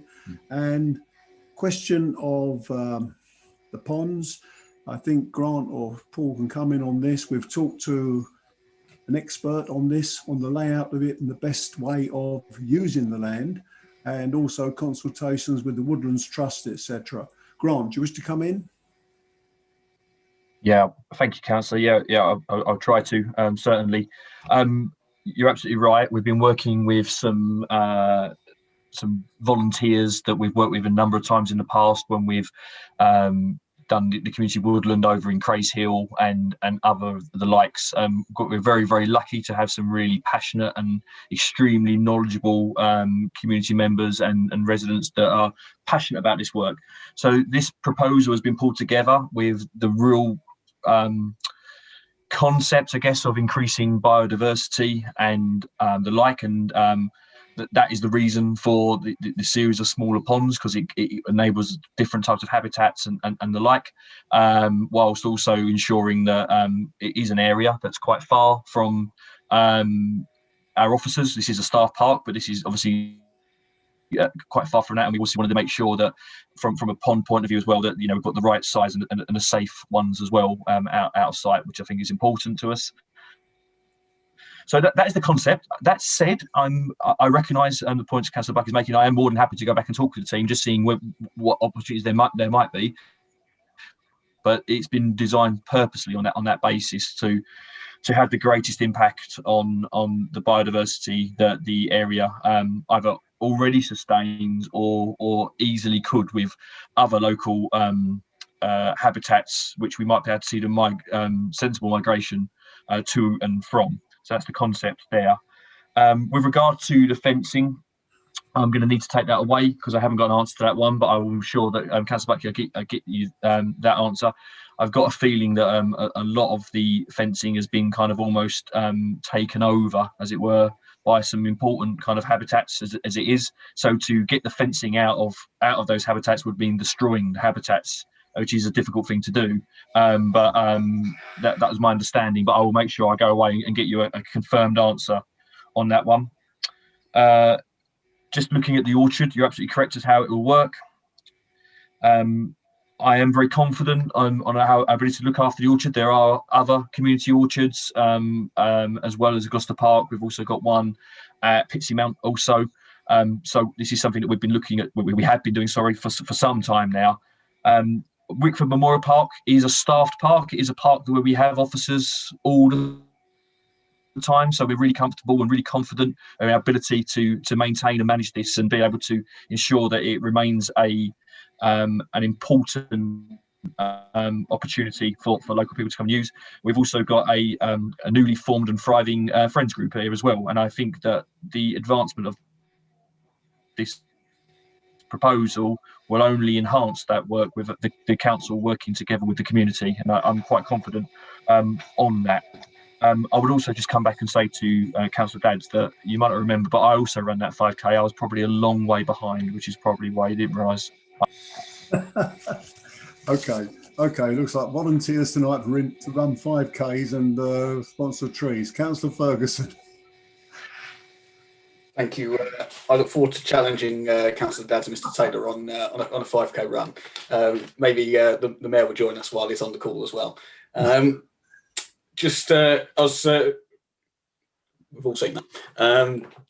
just to say, really, Mr. Chairman, that I was proud to second this motion of transfer of funding back in November, and I'm really pleased to see the proposal that's come back. I think we all know how much our residents enjoy spending time in the parks, and I think this is something that the people in Wickford will be really proud of when it comes to fruition. So thank you to our officers for all their work.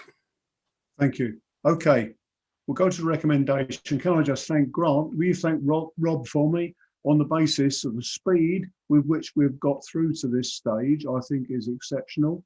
It is the work that's been undertaken. I know Rob has met the Woodlands Trust and various other people on site on a number of occasions in the last 2 months, and I think that's helped get us to this stage, plus the 17,000 of members' investment.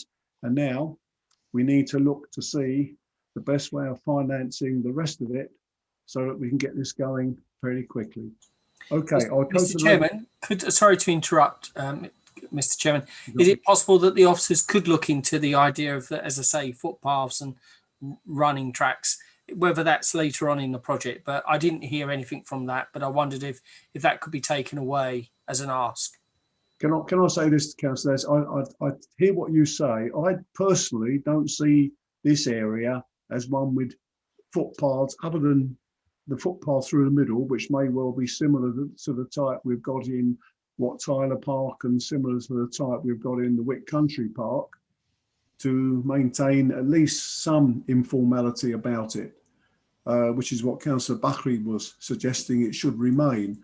But we can look at it, but I want to see this. I think it's an exceptional opportunity to give something like this to the town, which benefits the whole borough in effect. And I agree with Councillor Buckley to, if we can talk to the Environment Agency on how we can open up the river more, although I don't want to get to the stage where, like we had on a master plan, where there was going to be boating on the river, and but that was down in the town, if you remember, Malcolm. But I don't want to get to that stage. So can we take the recommendations? The committee welcomes the progress. I think Grant Taylor he had his hand up, Mr. Chairman. Did you, Grant? Sorry.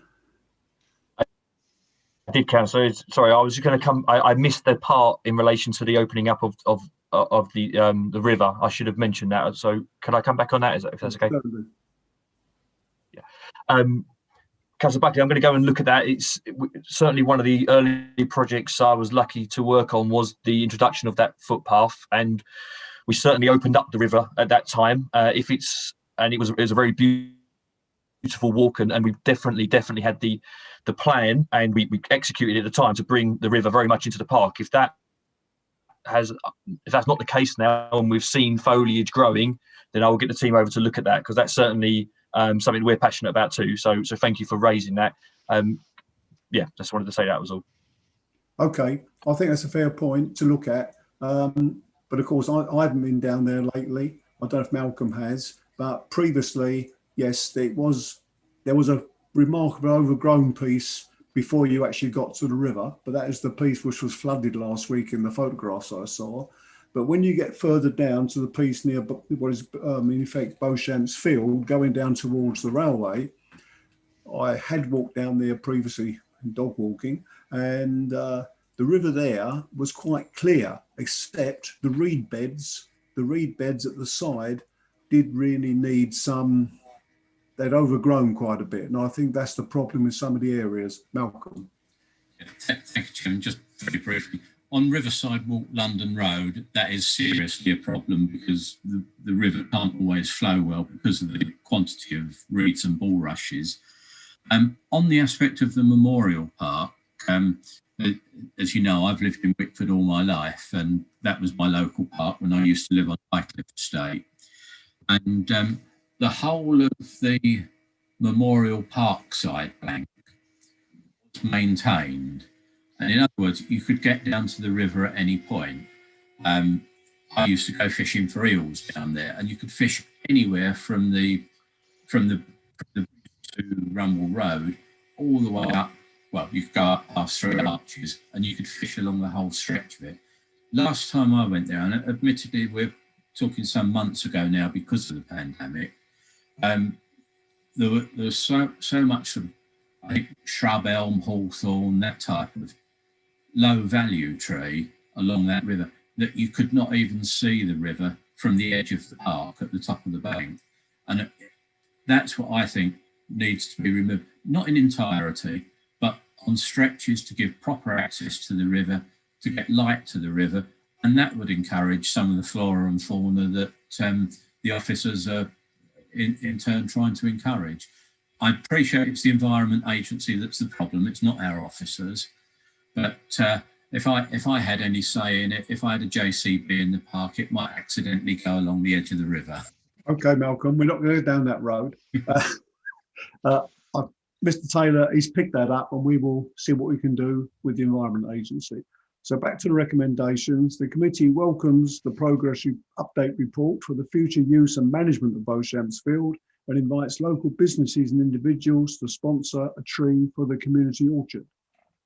I will vote in favour. Councillor Buckley? Yeah, in favour, Chairman. Councillor Ferguson? In favour. Councillor Blake? In favour. Councillor Yacoub?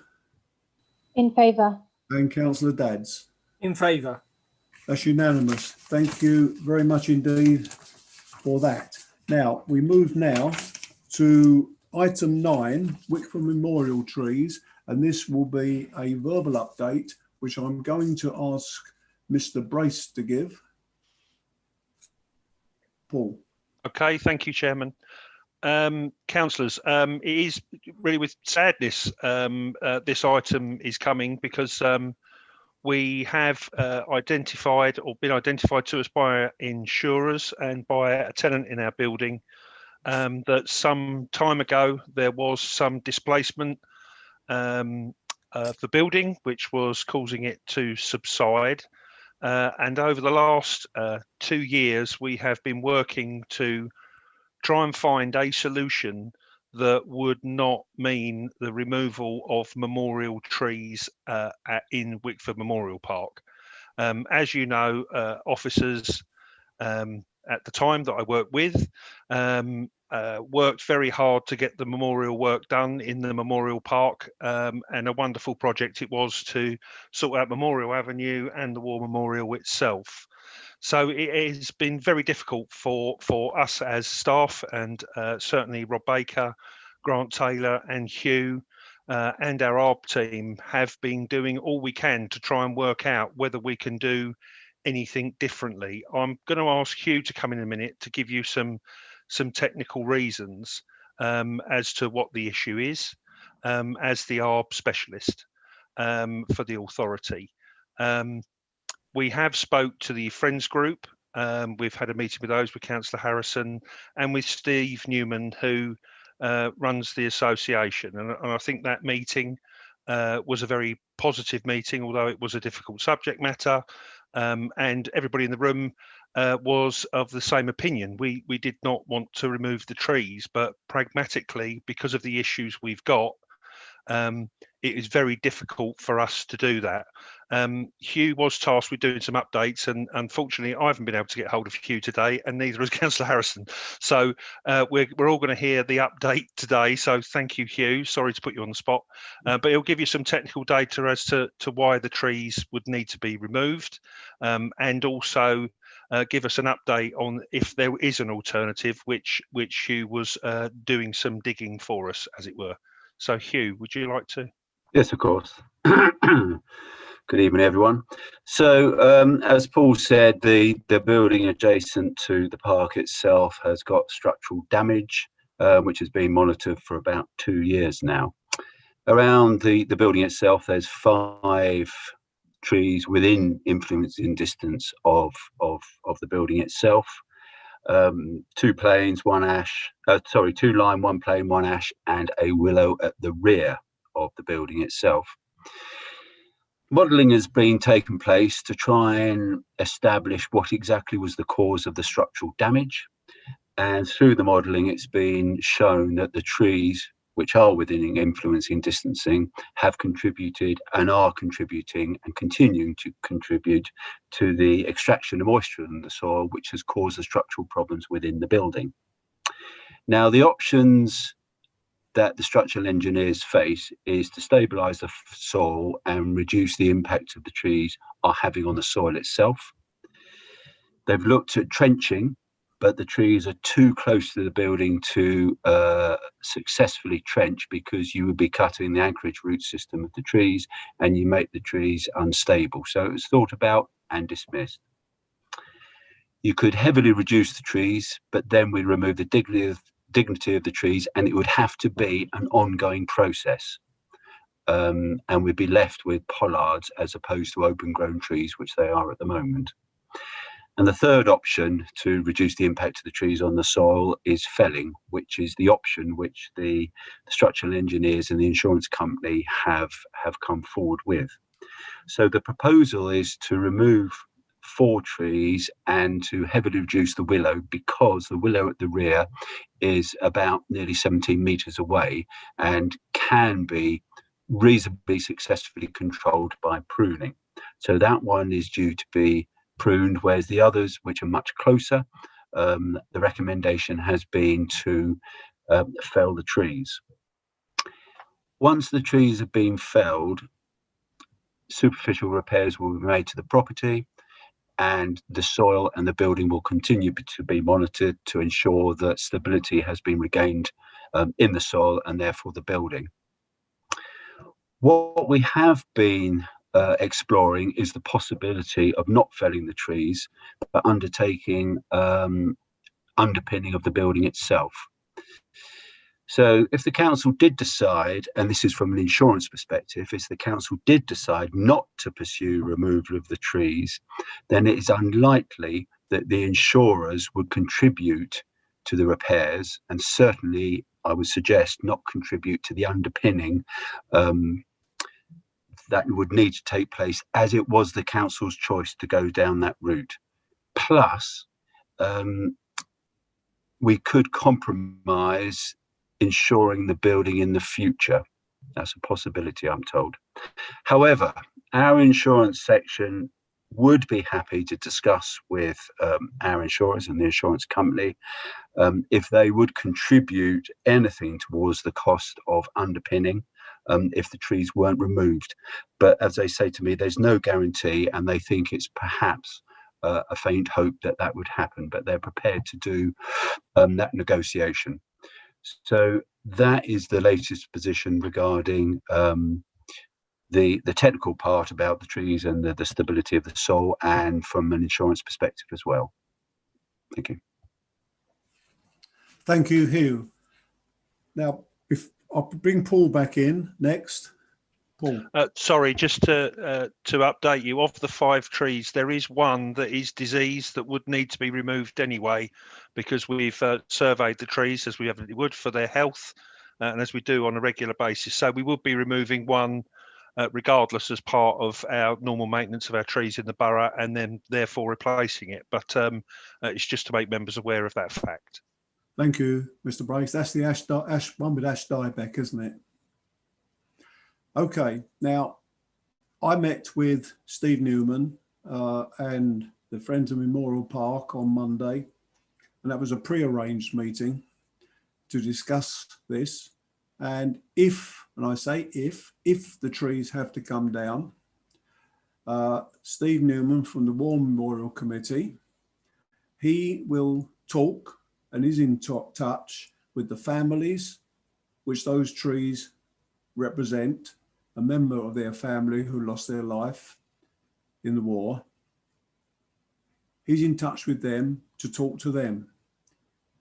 That's about the possible replacement, the type of tree, because the insurance companies would only pay for the trees to be felled. That's it, leaving the stump.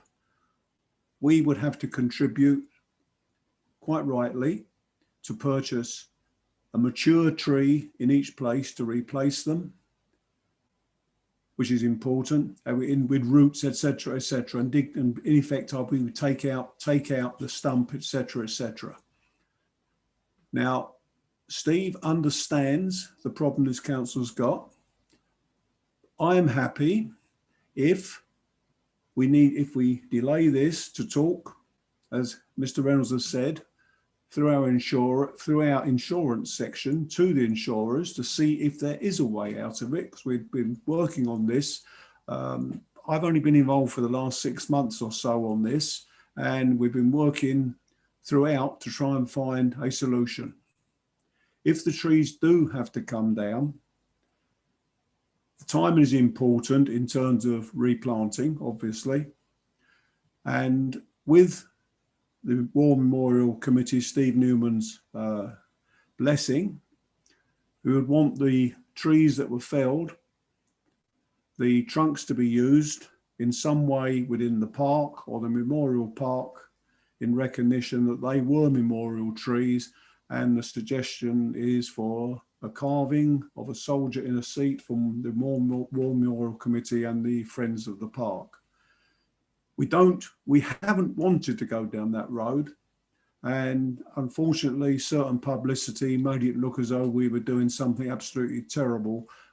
That is the last thing that we tried to do. I've been working, and Hugh, Paul, Rob, once again, are looking at this to see how can we stop taking the trees down. You know, and I hated to see a press release hammering the council, because that's the last thing we wanted to do. And I still hope we don't have to do it. So I'm hopeful now, if this committee agrees, we will not take any action at this point in time, but will need to take some action soon. But we need to find out, first of all, on the point that Mr. Reynolds raised, and I'm pretty certain with himself, Mr. Brace, that can be sorted out fairly quickly. I'm going to bring in now, Councillor Dad's had his hand up first. Thank you, Mr. Chairman. I do have a view about this, and I had a similar view when it was proposed to take trees away in Billericay, near the War Memorial. There is, except from the ash that was referred to, there's nothing wrong with the trees. The trees are there in dedication, and that they should not be removed, in my opinion. The problem is the building, yeah. And what I'm hearing from the officer, and you know, with the greatest respect, I haven't seen the report from the professional officer in relation to the trees and the trenching and the protection that can be given to the trees over any works to the building. And I'd want to see that rather than just an oral report. But in any event, it can't be right that if the building is requiring works because it's subsiding, then the insurance is to that building for subsidence. They can't, surely we can't, they can't escape liability if we don't remove the trees. I can understand going forward, they may say, if you continue with the trees, we can no longer insure that risk. But up until now, the insurance is in place for that building. If there's subsidence, it needs to be underpinned. Under no circumstances should those trees be removed. And the thing is, it just sounds to me as convenience, and it should not be. Absolutely no, Councillor Harrison, I know you're shaking your head, but I'm just saying how I feel. It may not be right, but I will want to keep those trees because they were there for a reason, and we work around it because it's too easy to just desecrate and take away monuments or trees that are there as a memorial for those who gave their lives. We've got to work up around it, and those trees remain unless of public safety like the ash. So I certainly will be proposing that a temporary tree preservation order be placed on these trees. Following the tree preservation order, a guide of good practice, it does set out very clearly that it is possible that you can put a TPO or a temporary tree preservation order, so it will protect it for a period of time, under trees under the control of the council. Ordinarily, it's of the view of the Secretary of State that that should be rare. But in these circumstances, given the exceptional circumstances that these are trees of great value and importance, a temporary tree preservation order should be put in place until this item, this discussion, this issue has been fully resolved and discussed by this committee. And I understand Councillor Buckley is going to second me. Thank you, Councillor Dadd. Let's make it quite clear, first of all, before I take a seconder. Sure. The last thing I or any of the officers want to do is to take down these trees. I'm pleased to hear it. The problem is with the insurance company. And as Steve Newman pointed out when we met, insurance companies for local authorities, there's probably only one, and they're very difficult to deal with. So we're trying to deal with them. Yeah, but thankfully they should realise without those people giving their lives away, they wouldn't have a business today. David, I totally agree with you. I totally agree with you. I find it probably obscene we've got to take them down on the instigation of an insurance company, basically. So I've made my proposal. I think I've got a seconder. First of all, is anybody here who can give an expert opinion on whether or not a temporary TPO would be valid for one thing, before I ask for a seconder, Councillor Dadds, because that'd be interesting. I've checked the law. It is permissible. Can I bring Mr. Brace in first of all, please? Thank you. Mr. Brace. I'm certainly not suggesting, yes, you can have a temporary TPO. That can happen. Although it is our building and they are our trees and it is our park. And we will be bringing a report back on what the options are. So I'm not sure what the purpose of the temporary tree preservation order, because I'm certainly not seeking authority to take them down this evening. That will come back to this committee as a report. As Hugh Reynolds has pointed out, we are going to be discussing with the insurance company and pressing very much, I think, around Councillor Dadds' passion regarding what insurance companies should and shouldn't do, and we will press that. So we have no intention of taking the trees down, and to be clear, the insurance company have told us to take the trees down. It's not for the insurance company to do it, so it is ourselves. So we would be protecting them from ourselves, which I'm not sure that would necessarily be. The insurance company will take a different view if the council has voted to put a temporary preservation order on it. They have a different view. Then it's not an option for them. They have to then open their minds to alternatives. But I've proposed it. I've got a seconder. Okay. It is lawful. No, to be honest, Councillor Dadds, I would second that, because if that, in effect, says to the insurance company, this committee and this council is serious, and that therefore, if the answer is to underpin the building. Well, I had a second to Councillor Buckley, so I don't want to undermine that, because he has kindly offered to support me in this view prior to the meeting, so I don't want to undermine that. But I'm happy to have a third, a fourth, it doesn't matter. Okay, Councillor Buckley, do you want to be a third? I don't care whether I'm a second or a third, Chairman. The important thing is let's get it on the table.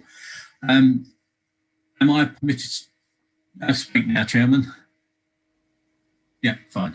Number of points. I was pleased to hear you say nothing is going to happen immediately, because as I think you're aware, I've been contacted by residents who are very worried about this as well. I'm aware from your press release, yes. Well, I also contacted officers about it as soon as it was drawn to my attention, which was only a few days ago. Just in terms of the context, I think Councillor Dadds is right in saying these are not just any old trees. If they were any old trees, I wouldn't be too perturbed at them being taken down and replaced somewhere more convenient, if you like. Given that one of them is diseased, the ash tree is diseased, I'm not an expert on trees, and if I'm told it's got ash dieback, it's got to go anyway. That I think is pretty much of a given. I'm not necessarily convinced that replacing it with a carving, using the trees for a carving elsewhere in the park is one thing, but I personally would want to see it replaced with another tree, not necessarily an ash, but something that's a bit enough trees. Maybe. It would be replaced with another tree. Yeah. Well, my understanding of what you said originally was that. No, I said if they were taken down, the trunks that were taken down will be used elsewhere in the park at the instigation of the War Memorial Committee to do something to still represent that they were part of the memorial. I'm unconcerned about those. What I'm saying is this memorial was a living tree, and that, if you like, embodies the spirit of those that gave their lives. That's my concern around that. The willow tree, I don't believe, is a memorial tree. No. It's been there for many years. Fine, get rid of it. Willows are one of the worst trees you can have anywhere near a building, along with poplars. I don't hold a qualification, but I do have 30 odd years of experience in dealing with property, which includes some of these issues around movement and subsidence. And it is particularly prevalent in this area because we're built on a ridge of London clay. It is prone to swelling, it is prone to expanding, depending on the seasons, weather conditions, and so on and so forth. Now, it happens that where I'm sitting at the moment, there are 3 oak trees, which are no more than 2.5 car lengths away from my front window where I am, and half that distance away from the front of my garage. Those oak trees, I would estimate, are about 9-10 metres tall. Only estimate, I've not been up to measure them. The difference is that the house I live in was built with proper piled foundations, and I suspect the reality of it is that the foundations that are in this hall building were not adequate. It was built, I think, if I recall rightly, back in the 70s when building quality seemed to be at its lowest ebb. And it was actually built on the site of the former public toilet, if I remember rightly. I think probably Mr. Reynolds has been around long enough to remember that. So I'm of the view that the right solution to it, and I have seen the cracks in it, so I went around there and inspected it at the weekend. I'm of the view that we should be looking at a solution that involves underpinning, and there probably some sheeting or shuttering to prevent the ingress of tree roots. It is successfully used on domestic properties. I see no reason why it shouldn't apply equally to a property which I'll loosely call commercial, although community might be more appropriate. With the issue around the insurance company, I don't know whether the council classifies this under its general property or its commercial property policies. Officers might wish to comment on that afterwards. But when this was raised with me, I did raise a question with the Chief Executive about the insurance policy that we have, because the council has always, certainly since the times when I was leader, had an element of self-insurance on all of its policies. And basically, the saving on premium was greater than the cost of paying out for necessary repairs. And I have on my other screen here the details of the policies. On general property, all settlement costs up to 25,000 are borne by the council, full stop. Over 25k, it's a claim to the insurer. Commercial property is slightly different, and that basically is directly between the lessor and the insurance company. But on the general property, and indeed on our housing property, Chairman, which I think you are a past Chairman of housing, again, we self-insure substantial parts of our housing stock, again, to a maximum claim of 25,000. But both the general policy and the housing property policies expressly exclude subsidence. So if it's subsidence, we have not got a valid claim with those insurers, according to the information supplied by Paula Mills yesterday. So I think we need to be looking very closely at this. I would strongly recommend, from the experience I've had in the past, that you go out and get another independent chartered structural engineer to look at the problem and to come up with a solution. If you do that, you can challenge the insurance company's nominated engineer, or maybe it was our engineer, I'm not quite sure who appointed them. But quite clearly, we need to go further, because if we can save those trees, they should be saved. And I think if we don't do that investigation, we are failing the people that gave their lives on our behalves. Thank you, Councillor Buckley. Councillor Blake had his hand up.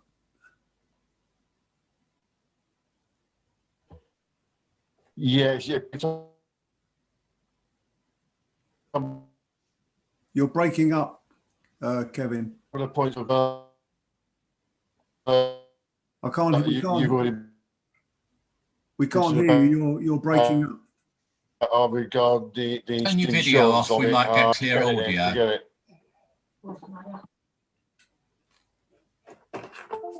I'll bring Mr. Brace in while you're trying to sort out your sound. Is that any better? Don't worry about it. That's better. I can hear you. Go on. Councillor Blake. Right, okay, yeah. Yeah, what it was, hopefully if they do any wood carvings, they don't make anything like the woodsman of the past.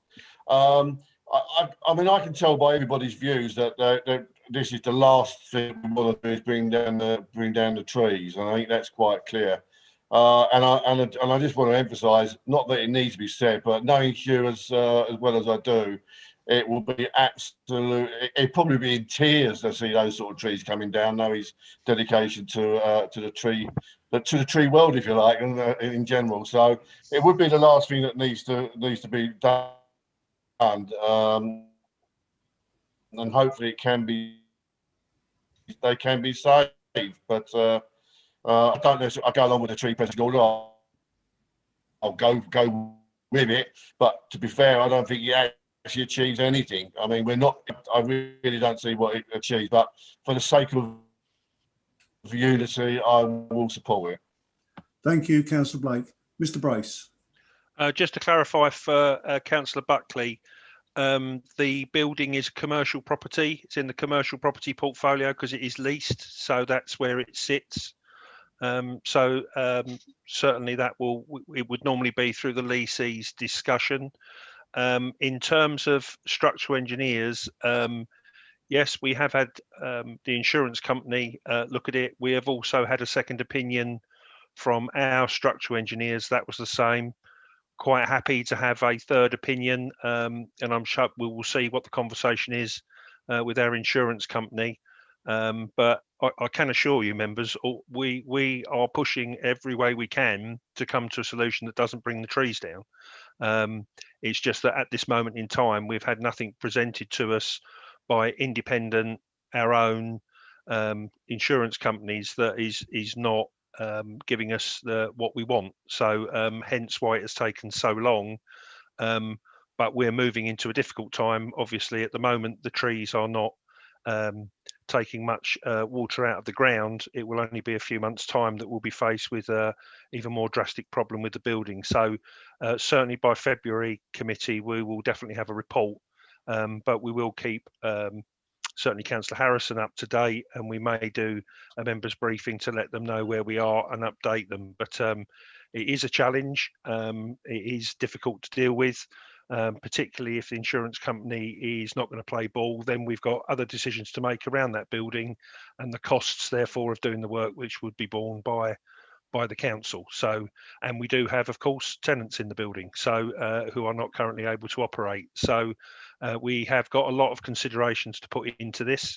It is a very delicate matter, fully understand that, but can assure members I've not met anybody yet that wants to take the trees down.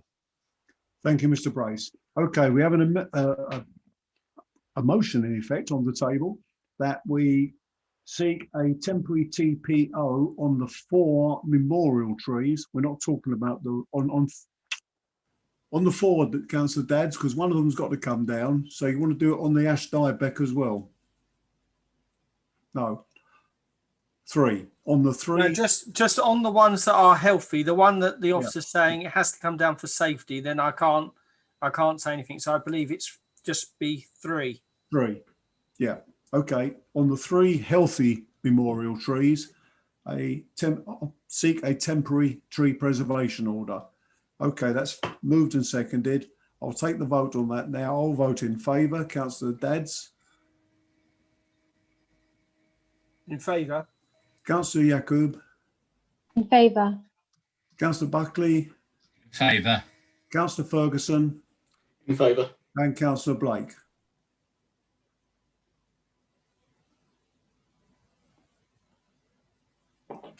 He's frozen. If you're in favour, Councillor Blake, just put your thumb up or something. Or he said in favour. He did say in favour. Thank you. That's, I am. Okay, that's unanimous then. And I'll ask now that Mr. Brace brings back a report at the next committee meeting, or if any decision is made earlier, we may have to deal with it in another way. I don't know which way, but we will talk to the insurance company. We will look at the reports and whether a third report is necessary or not, and the cost of underpinning of the building. Okay. You said about whether the additional structural engineer was needed or not. I would urge that we have that as part of the report. Okay. Mr. Brace, are you're making notes, so I can see. Yes.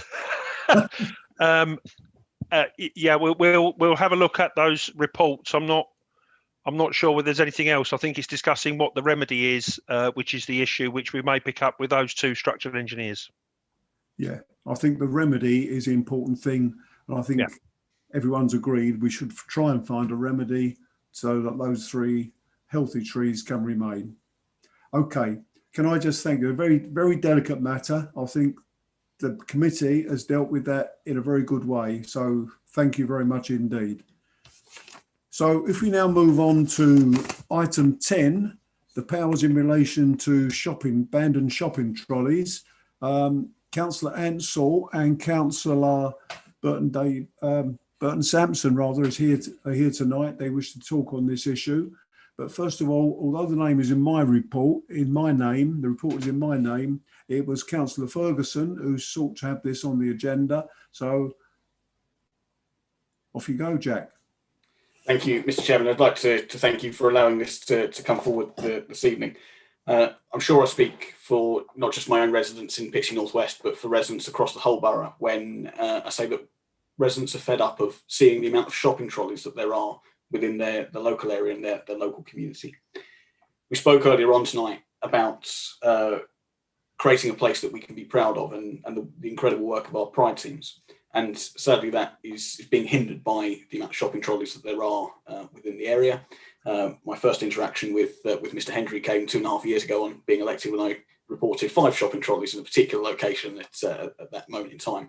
I did an estate walk a few weeks ago and within 15-minute walk counted 43 shopping trolleys. The issue is not going away, and we need to take as much action as we possibly can to create that place that our residents can be proud of. To remove the blight of shopping trolleys from our estates. This is action that is the last resort action, but it's an essential next step that we must do to remove this from being an issue and affecting our residents any longer. Thank you. I think the recommendations are quite clear that we need to take some action, and the action we will seek. But I'd like to bring in now Councillor Blake and then Councillor Yacoub. Thank you, Chair. I'll turn the video off so that you can hear me clear better. I agree with Councillor Ferguson that this is a hot topic, to be honest with you, and I'm fed up with it, to be absolutely blunt.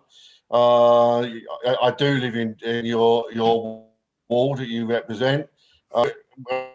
a road where we are called Trolley Alley. You know, it's that bad. We've got residents that have the trolleys actually on their own frontage, which they're start storing up. You had 10 trolleys in a row.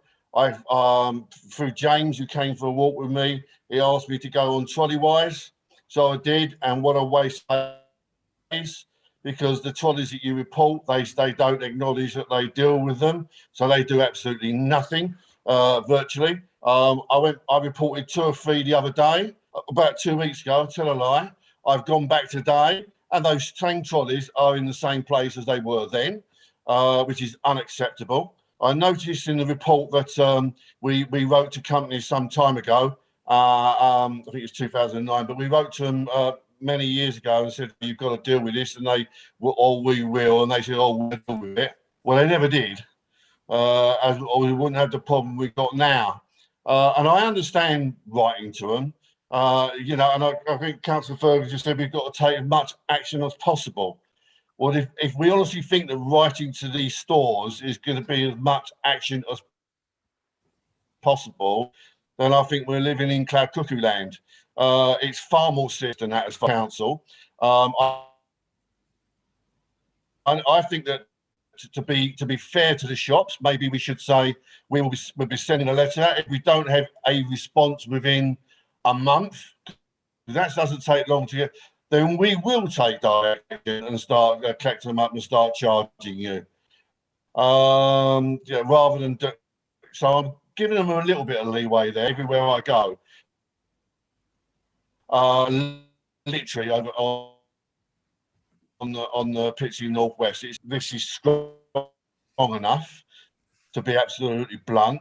It wasn't strong enough going back when we tried to deal with it. It's a topic we keep on talking about and basically push it to one side. But now we're at the stage where we've had enough. And it's quite right that Councillor Ferguson asked it to come to this committee. 100% support that. But just by saying, but his words, you know, take much action as possible. Just writing a letter is not good enough action unless we are really, really going to back it up and carry out the actions that he does say in the report, that we actually do that. I wonder whether we will. I don't believe that the shops will do anything about it.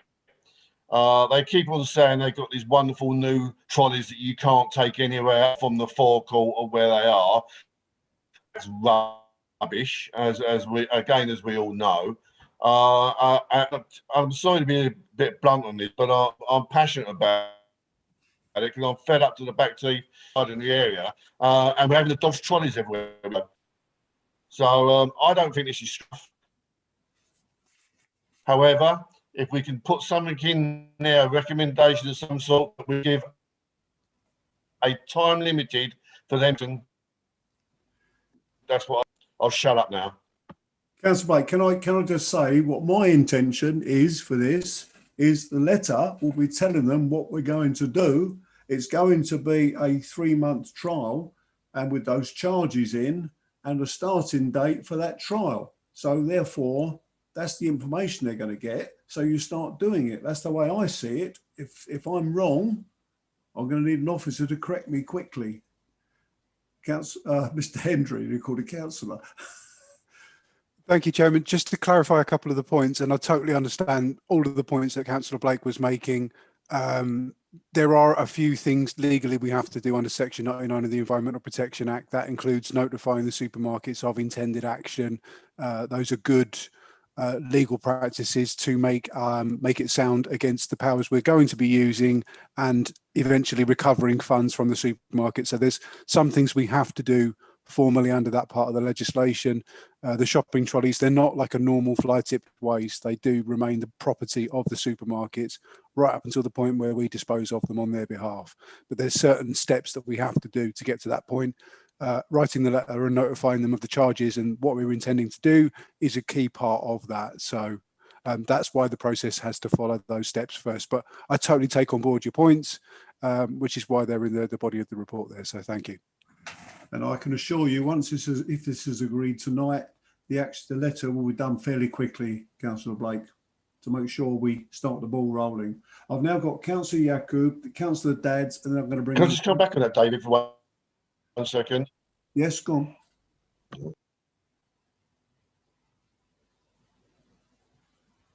Councillor Blake, did you want to come back in? Yes, thank you, David. It was just the fact that, as far as I'm aware, the process that James mentioned, we've already done. We've done it back. I noticed that it's done yearly or something like that, because we've already notified them. If they don't do it, then we will take action, and we never did. And we have to notify them again.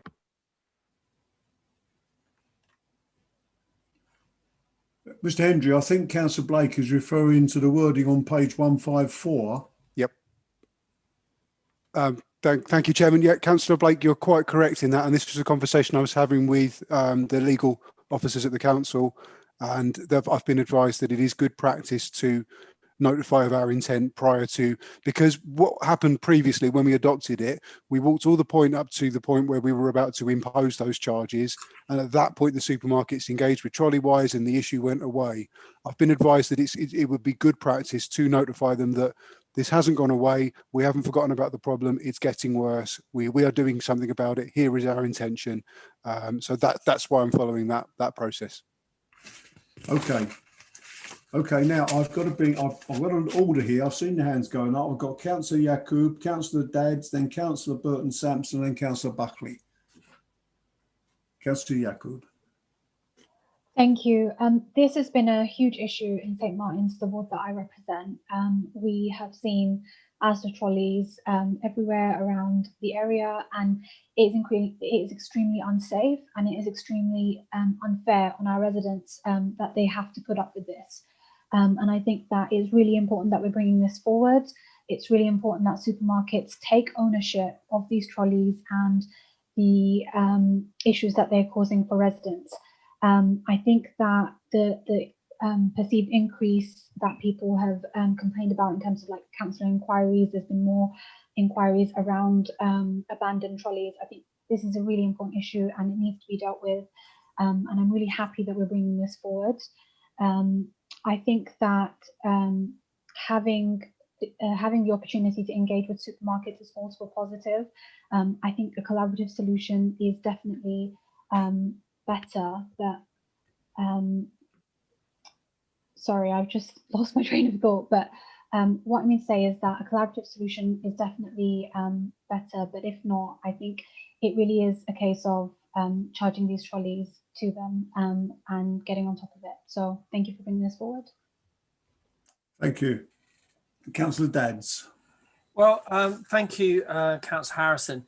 I'm pleased that I haven't had anyone speak to me about the problem in my ward, but however, I can sympathise entirely with everyone when someone leaves a trolley behind, whether it's even in the car park.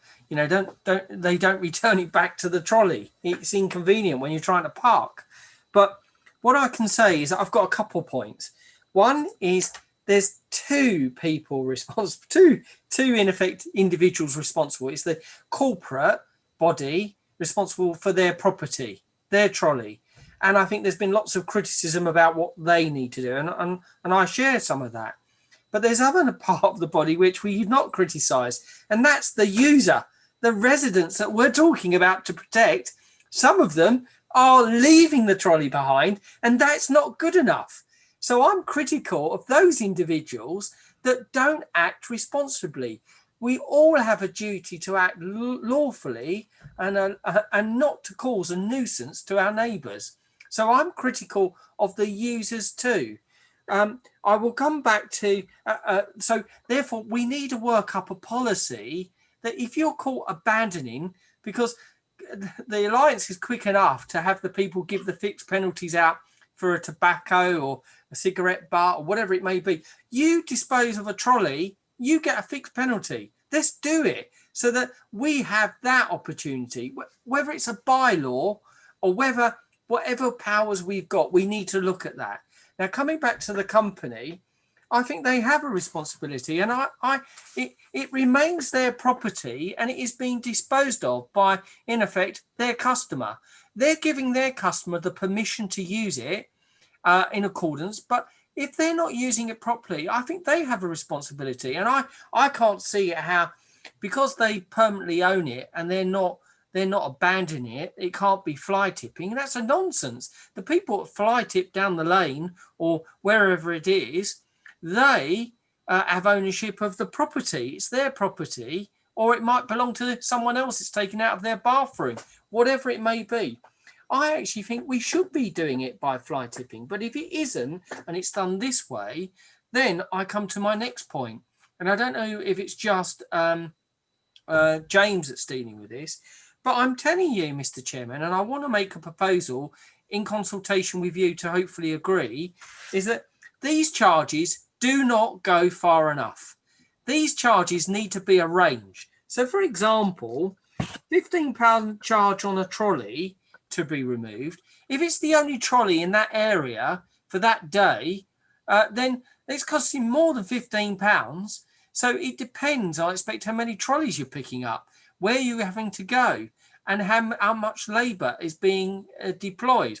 So the range needs to be between £15 and £100, whatever it may be, because it has to genuinely reflect the charge of an operative leaving, I don't know, barley lands, going out, the member of the public reporting it, the officer then dealing with the report, then passing it on, then going out the barley lands, and then collecting it. So I actually think that there should be a range of charges that absolutely reflect the cost of collection, and the general taxpayer shouldn't have to bear the burden. So therefore, I think these charges need to have a range so that it's scaled, so that it is a genuine collection of the cost, so that the general taxpayer does not pay. And I think this will do two things. One, it will protect the taxpayer against cost. Two, the supermarkets will wake up, smell the coffee and think, Christ, this is running away with itself. Yeah, and we're going to be having a whole load of trolley full of cash, because I'm telling you, they will soon. We're not profiting, we're covering our costs, so the taxpayer doesn't pay it. But if you hit their pockets like the old Astor thing at the end of the day, or whatever it is, Iceland, they'll soon wake up and look after the problem themselves and have their own vehicles go round and collect. Thank you, Councillor Daz. Can I just say that I quite like what you're suggesting, as long as you don't make the price so high that it's higher than the price of them buying a new trolley. Otherwise, no, these trolleys are really expensive. But nevertheless, remember, we levy the charge whether they collect it or not. They can go and buy a new trolley. If they abandon it, we can charge them up to 36 days, I think it is, and then we can charge them for disposal. So the thing is, it's in their interest. Let me just ask Mr. Hendry before I bring Councillor Burton Sampson in. Charges. How do we come about these? I mean, I don't know. Were these the ones you were talking about before when you were last talking about this some time back? Thank you, Chairman. And there's a couple of points there as well. So particularly around the charges, the trial charges, we've based them. The difficulty is that we don't have an exact idea of the number of trolleys out there, apart from anecdotally what we're talking about with board members, because they're not reported directly to us all the time. It's only the ones that I've seen where I've been on walkabouts with residents, or many of the members on this call tonight, where we've seen areas, in particularly around Gilgrove, where there's areas where we're getting sort of 40-50 trolleys at any one time. So the charges were based on benchmarking, but inflated in line with when that last round of benchmarking was done. We've based the level on that it is a trial. So the idea is that we would come back to you post trial to say, here's how this has worked. This has covered its cost. This hasn't covered its cost. The charges are too low, too high. But the idea is based upon 20 trolleys being removed per day to cover costs. And that's just removal. That doesn't cover any storage or disposal costs at the end of that. So that's based on the crew removing 20 trolleys per operational day. That would cover the cost of the trial on a daily basis. Okay, I'm going to bring Councillor Burton Sampson in now, but I'm just sitting here thinking from what Councillor Dadd says and then looking at these. If I'm putting in the trying to get the supermarkets to abide by the rules and make sure their trolleys aren't dumped, that means they need to take precautions to make sure residents don't take them away. I would have thought a charge for removal of each trolley of somewhere around £100 might make their minds think about what their actions are required. But we'll talk about that in a moment. It needs to be a scale, Mr. Harrison, because the thing is, hang on a minute. 20, it's £300 a day. Councillor Dadd, just a moment. Just a moment, please. That's just me talking out loud, perhaps wrongly. I want to listen to Councillor Burton Sampson first, Councillor Buckley, and then Councillor Ansell. So everyone's had a say, first of all. Okay. Councillor Burton Sampson. Thank you, Chairman, and also thank you for allowing us to come and speak this evening at this committee. The reason myself and I'll allow Councillor Ansell to speak for himself, but the reason we wanted to attend this evening was because we were pushing for this report to come, and I thank yourself and Councillor Ferguson for allowing the report to come. I actually agree with everything every member said this evening. Councillor Dadd, I 100% agree with everything you've said. That's on the record.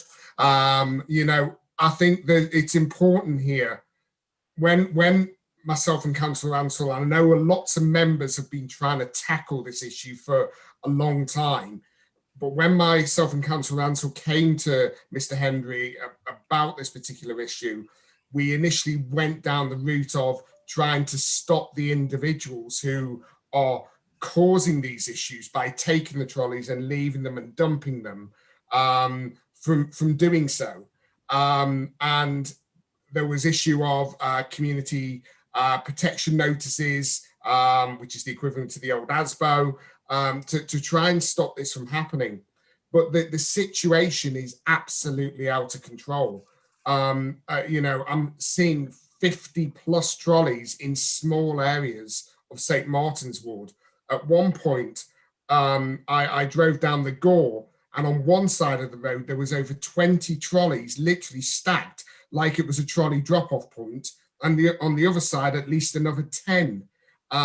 So these individuals are not leaving these trolleys outside their houses. And that's making it very difficult to catch them and to enforce not to do this.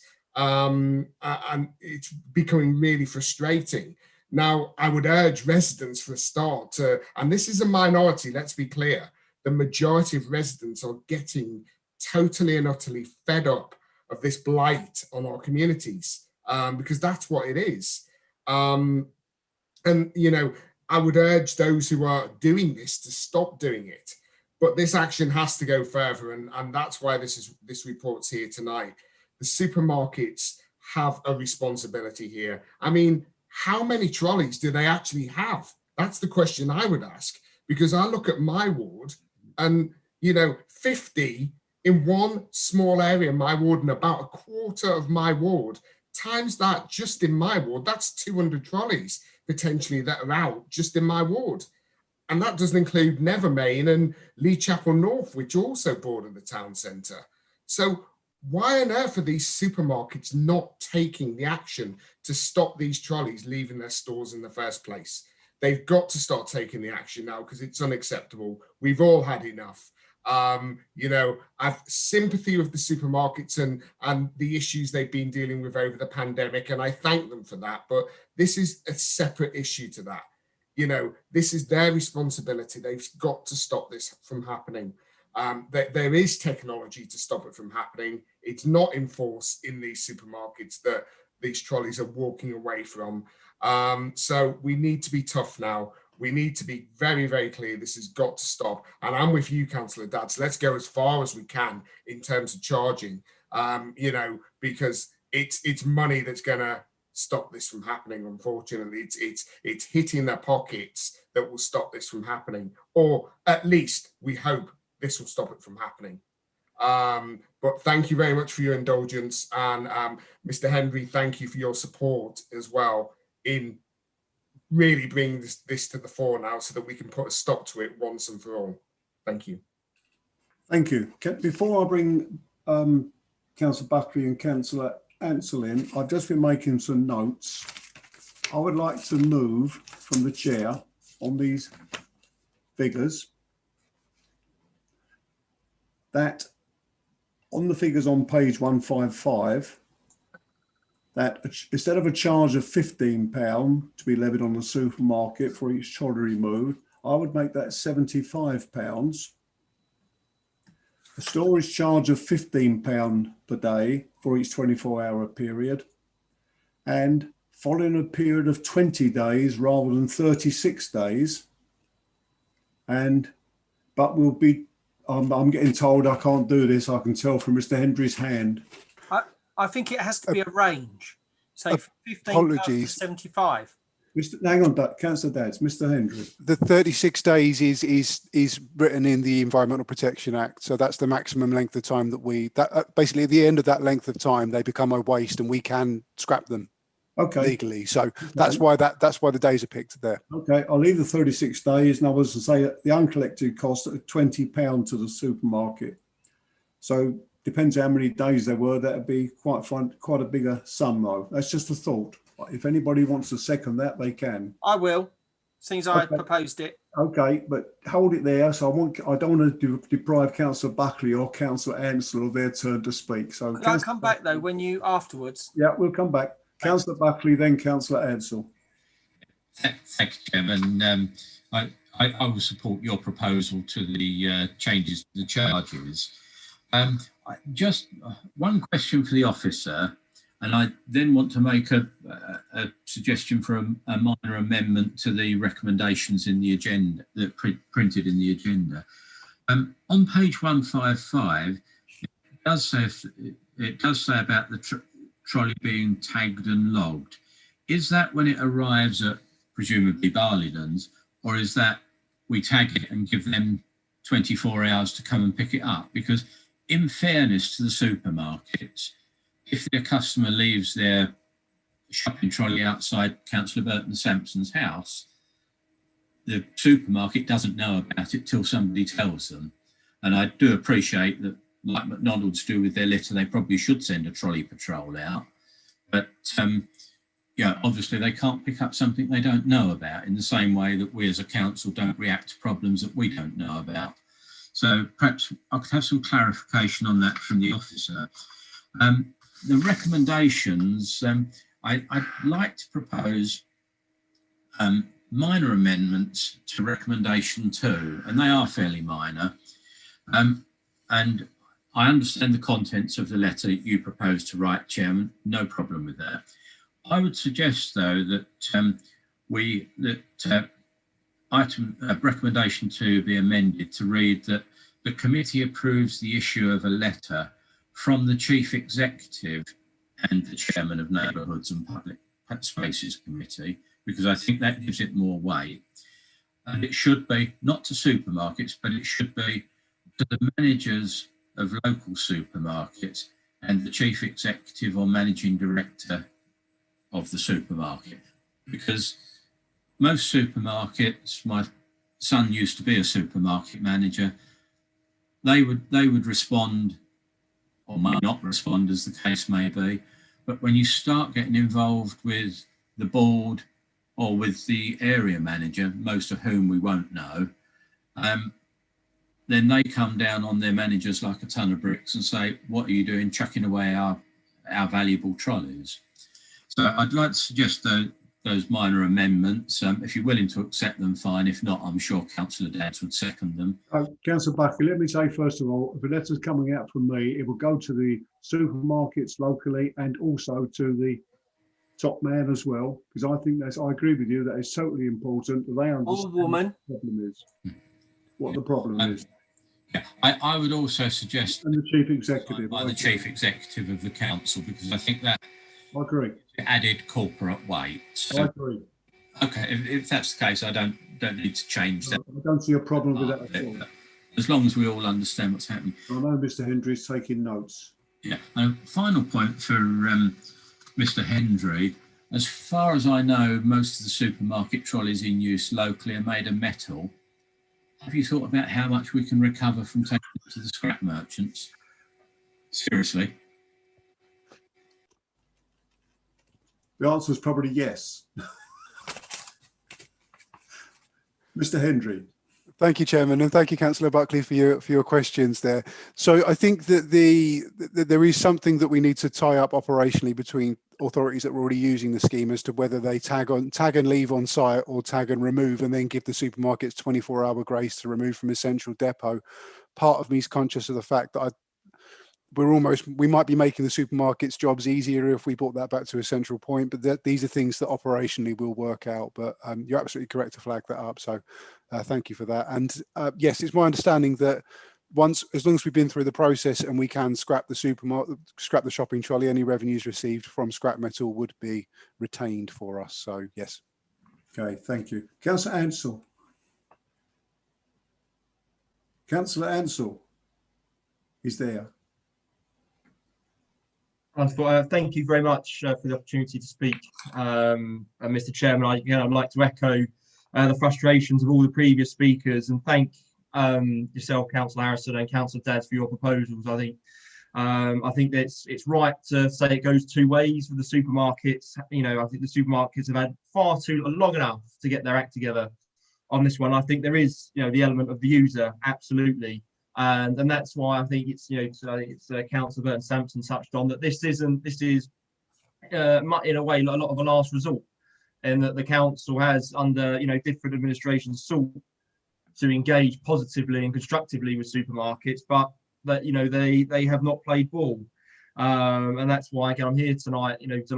Thankful for Councillor Ferguson getting this on the work programme and to speak in favour, as I ultimately believe this has got the potential to make a difference, to help keep our estates clean and tidy and places to be proud of. Because ultimately, at the moment, these dump shopping trolleys do blight our estates. I had a text once Saturday morning from one resident who counted 75 trolleys alone on the 2-3 estate.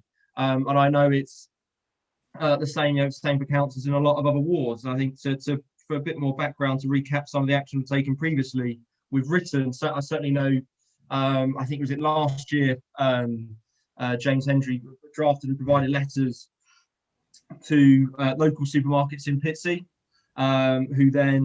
which proved not necessarily to work. I think we've even had the option of writing directly to residents in certain hotspots to remind them to think of their neighbours and not to dump trolleys. I think we've even, as Councillor Burton Sampson mentioned, sought to go after to tackle the user end and issue community protection notices and warnings to people that consistently drag down the street scene for neighbours and dump trolleys outside their house. But I think the scale of the problem is too big, certainly for the user element to work on its own, which is why I feel that it's got to the point now where the issue has got so bad, and I think it's particularly got worse over the over the pandemic. I think it's whether it's the lockdowns have had an effect, but it's certainly got much worse over the last 12 months, to the point where we're coming to we'd like to.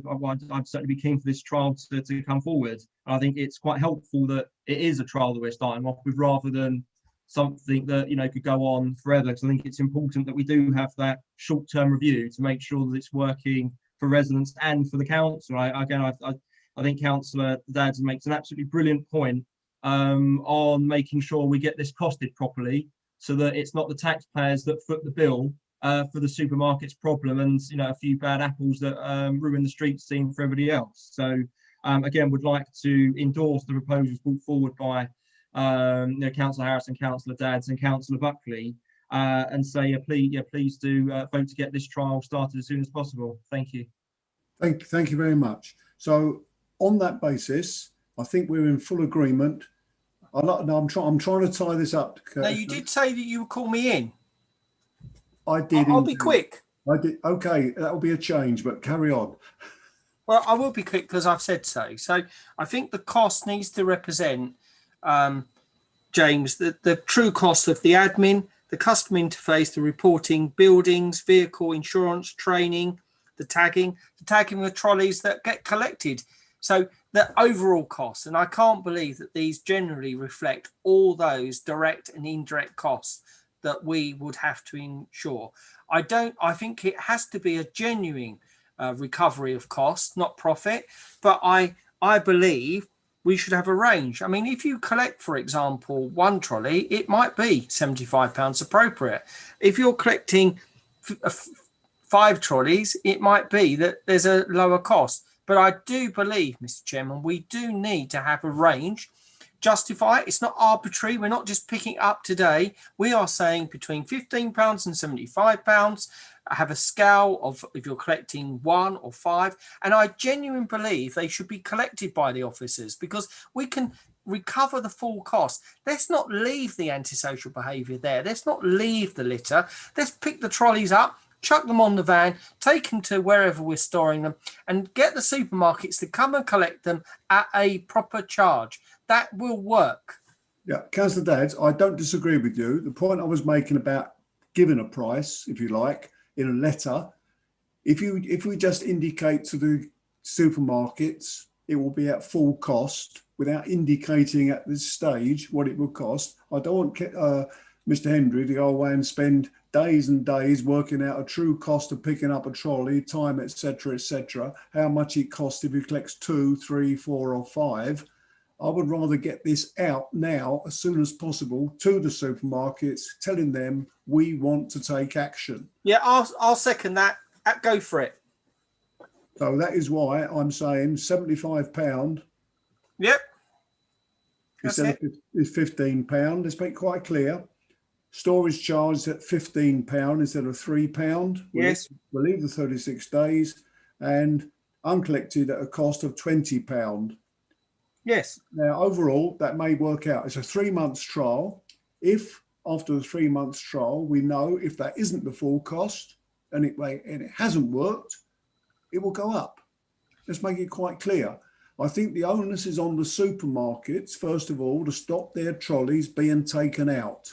Yeah, and it's all the cost over the years that we've put into this. So yeah, we should be recovering our costs. I like your style, but I don't think we can back charge them for it. It would be nice to have a try. So on that basis, on the recommendations on page 153, okay, we note the contents of the report as amended for those charges.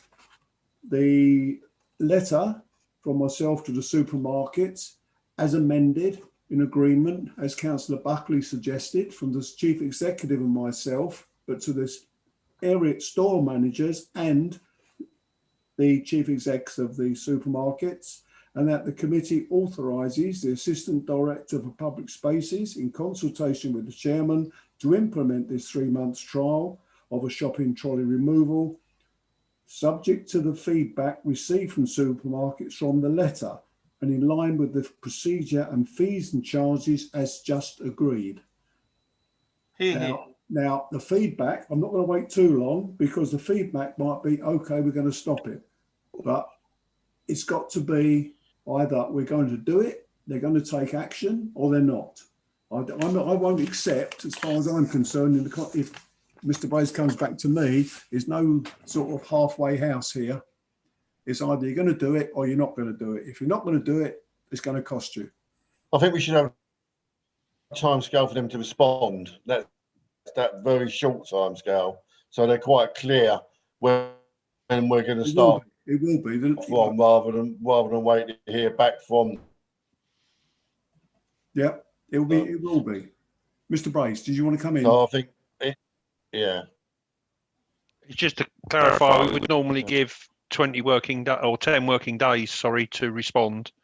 We'll put pressure on them, but ultimately we would only accept them engaging with the company that will collect them. Saying, yeah, we'll deal with it will not be an answer to the question that we will set.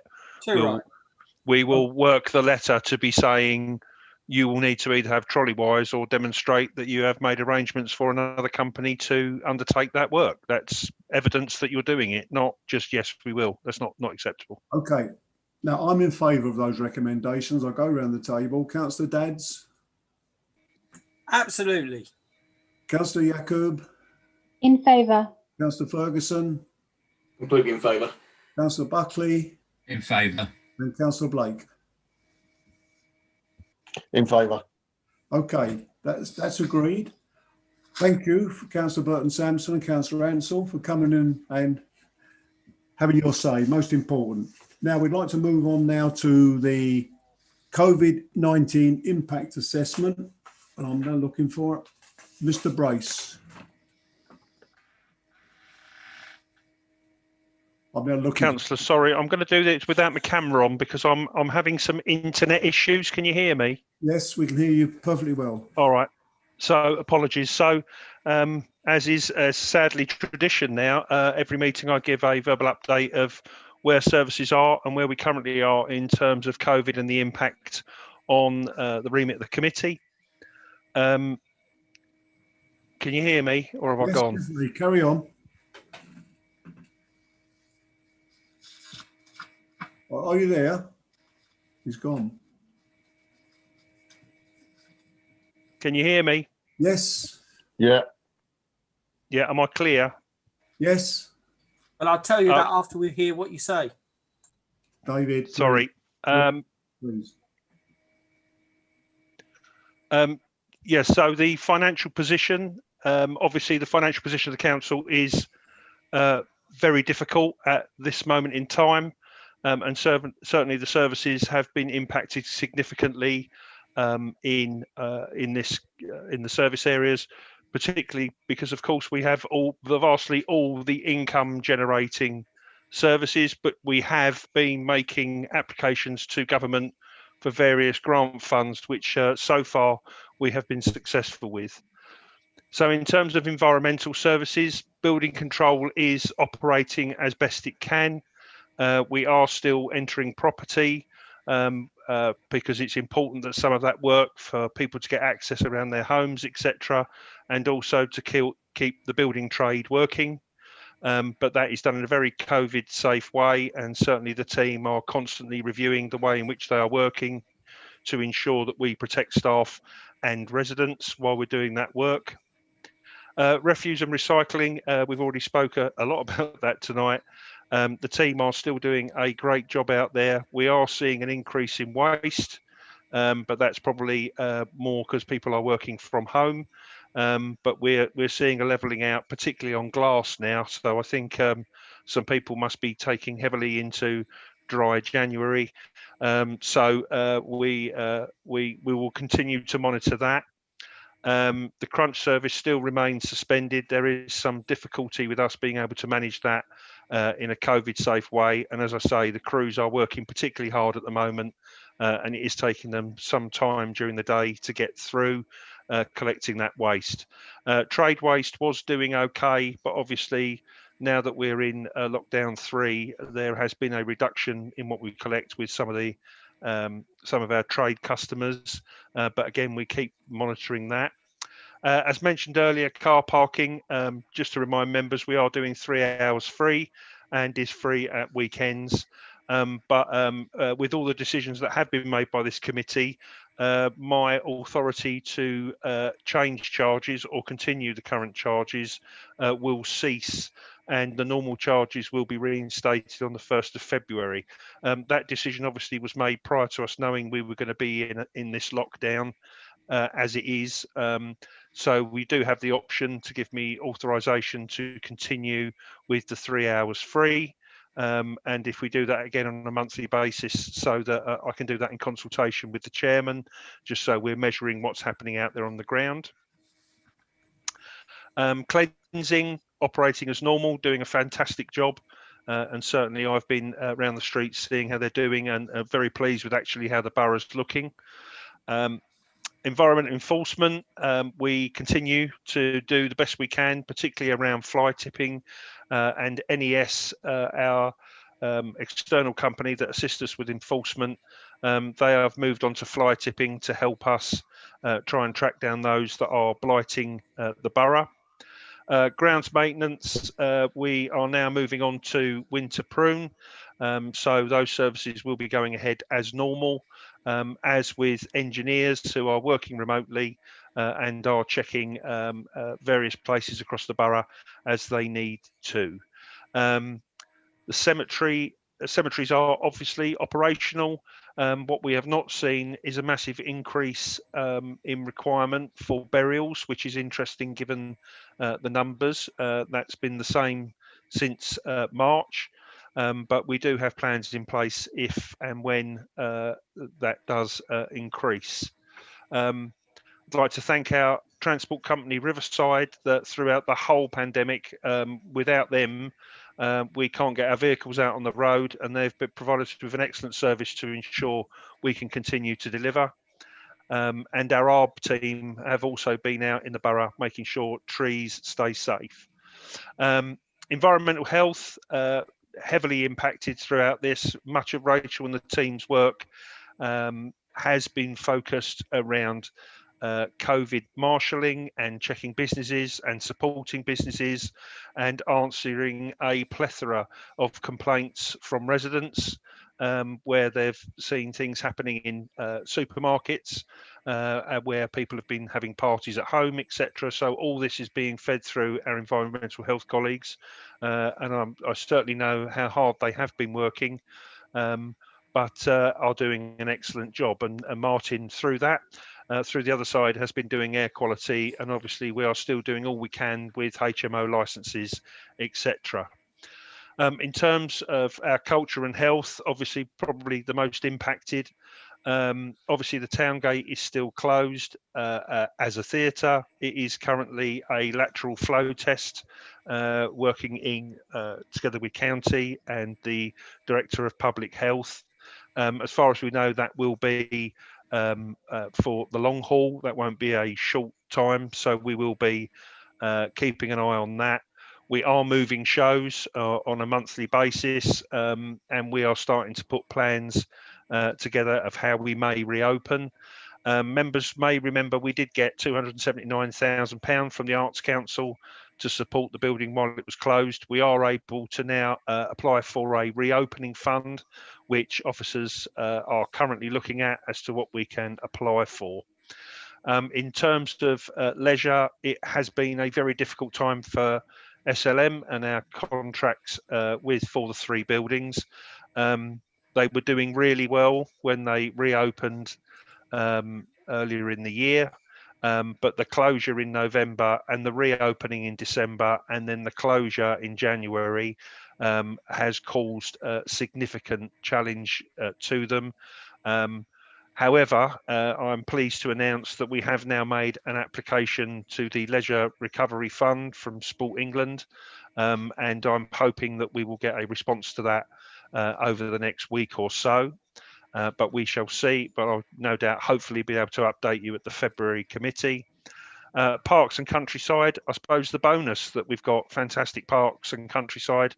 They are very busy and our public are using them very well, and we are managing the increased litter and increased usage of those very well. Community facilities has been a challenge. The only ones that we know that are open across the borough, whether they be ours directly managed or those that are managed by community associations. We do have preschools that are operating, but that is about it, apart from a food bank. Or a couple of food banks, I think. And then we have got the Place, which is also a lateral flow test site. George Hurd Centre, which is being used as a GP vaccination site, and the Netherden Centre, which is leased, is also a vaccination centre for GPs.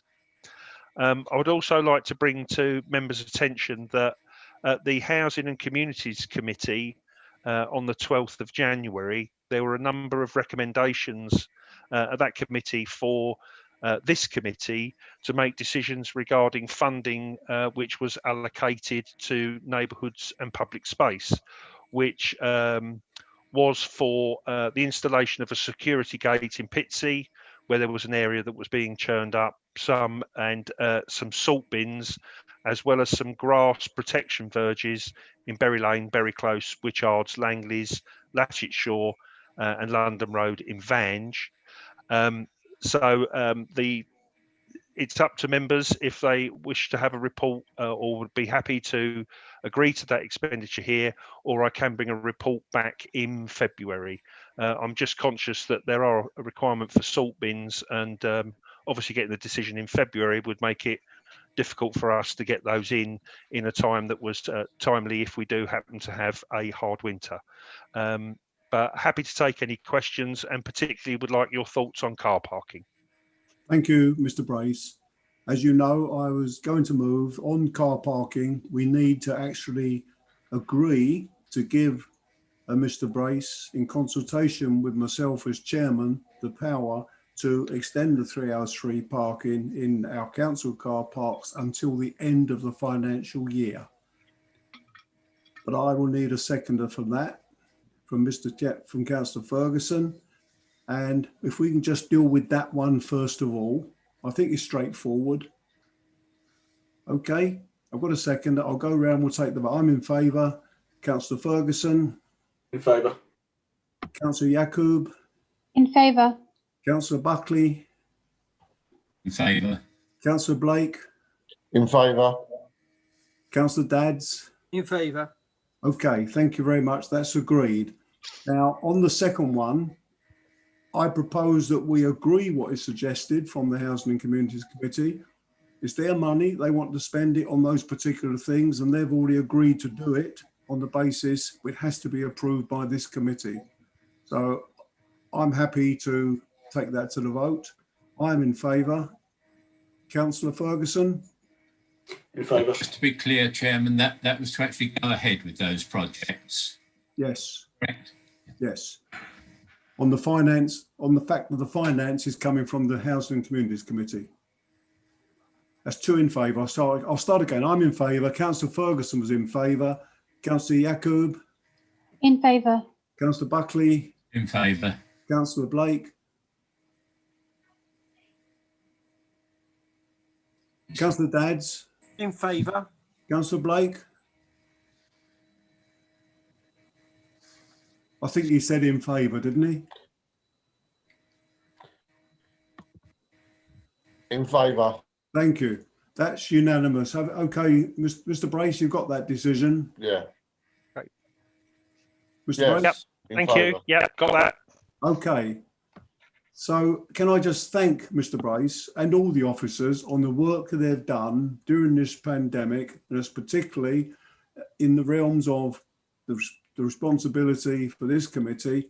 It's been fantastic over this period. And it's not just the last month, it's been over the last 7 or 8 or 9 months. And I think it says a lot from the workload of the council, of these people, in ensuring that this committee functions. And I'm so pleased also that a lot of things are unanimous on this committee. It is a good example, I think, of councillors working together in the benefit of the borough. And I think that's important. So unless anybody wishes really to open up a debate on the COVID impact, I think Mr. Brace has been very clear. I knew Councillor Buckley would want to come in.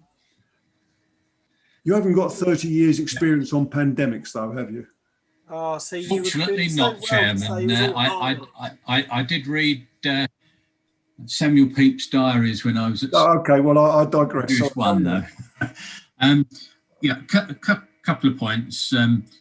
First of all, the resolution you moved was not quite the same as I was going to propose, but near enough that I'm happy with that. Well, I'd already decided to do it at that point, you see, because it wasn't on the agenda otherwise. Right. Yeah, a couple of points. I would join with you in appreciating the staff that are at the sharp end, and the ones most of us come in contact with are the refuse collectors in particular. And I think they've always done a very good job, and they continue to do so. I do though have just a couple of questions which probably relate more to environmental health than Mr. Brace's responsibilities directly. One is around the treatment of staff in the shops. We talked about the supermarkets earlier, and a number of the supermarkets now, they've got staff on the door to try to stop people going in without a mask, which is after all, is the law. And I understand some of them are getting some abuse, which should not be happening. But secondly is the issue around exemption certificates. The way I understand it, you can get an exemption certificate or an exemption card off the internet just by asking. And that's what I'm led to believe. It does concern me then that if people have got one, are they actually genuinely exempt, or are they just being awkward for the sake of it? I have one question on the facilities, and bearing in mind the pressure on the closed parts of our service, and I'm thinking of SLM in particular, to a lesser extent the town gate. And Mr. Brace said about applying for further restart or start up grants, and it just worries me that if we don't get that grant, will that contractor still be able to maintain a presence and deliver the service that they have in the past once we eventually get through this crisis? Mr. Brace, if you could answer that point. Yeah, thank you for those questions, Councillor. On your first point, I think supermarkets have had a very difficult time, and also probably slightly got complacent, and obviously with the new variant has meant they've had to step it up. And I know that Rachel and the team have been out to support supermarkets. It's been a national problem, and particularly corner shops has also been an issue. So we've done a lot of work to assist all the supermarkets and all the small independent retailers and smaller chains to encourage people to wear masks. If you declare at the doors that you're exempt because of a medical condition, you don't have to prove that. There's nothing in law that you have to display something, which unfortunately is the difficulty that some supermarkets have, and has seen a challenge. But I think there's been a general step up, and certainly the feedback I've had from Rachel and the team is there is a lot more compliance in supermarkets. They've again returned staff to the front doors, which had disappeared for a while, and some in fact have got entry traffic lights, so you can only go in when the light's green. And I know from going shopping that I've been queuing up, which is something that I've not had to do for a few months. So I know the control is a whole lot better, but it is constantly under review. But can assure you, nationally they've been written to. The chief executive has written to all the supermarkets, and there has been quite a good response to that. But we constantly keep it under review, and the team are out there.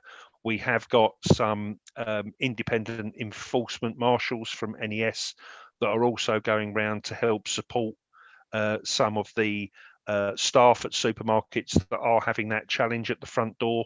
It's a bit different when there's someone in a very big yellow jacket wandering up and saying, please put your mask on. They have no enforcement power, but it does help those supermarkets and does give security to those, again, that we're thinking that are quite calm about going to the supermarket but get very nervous if people aren't behaving. They feel slightly more secure if they see some security people arriving. So we will continue to do that to try and support the supermarkets.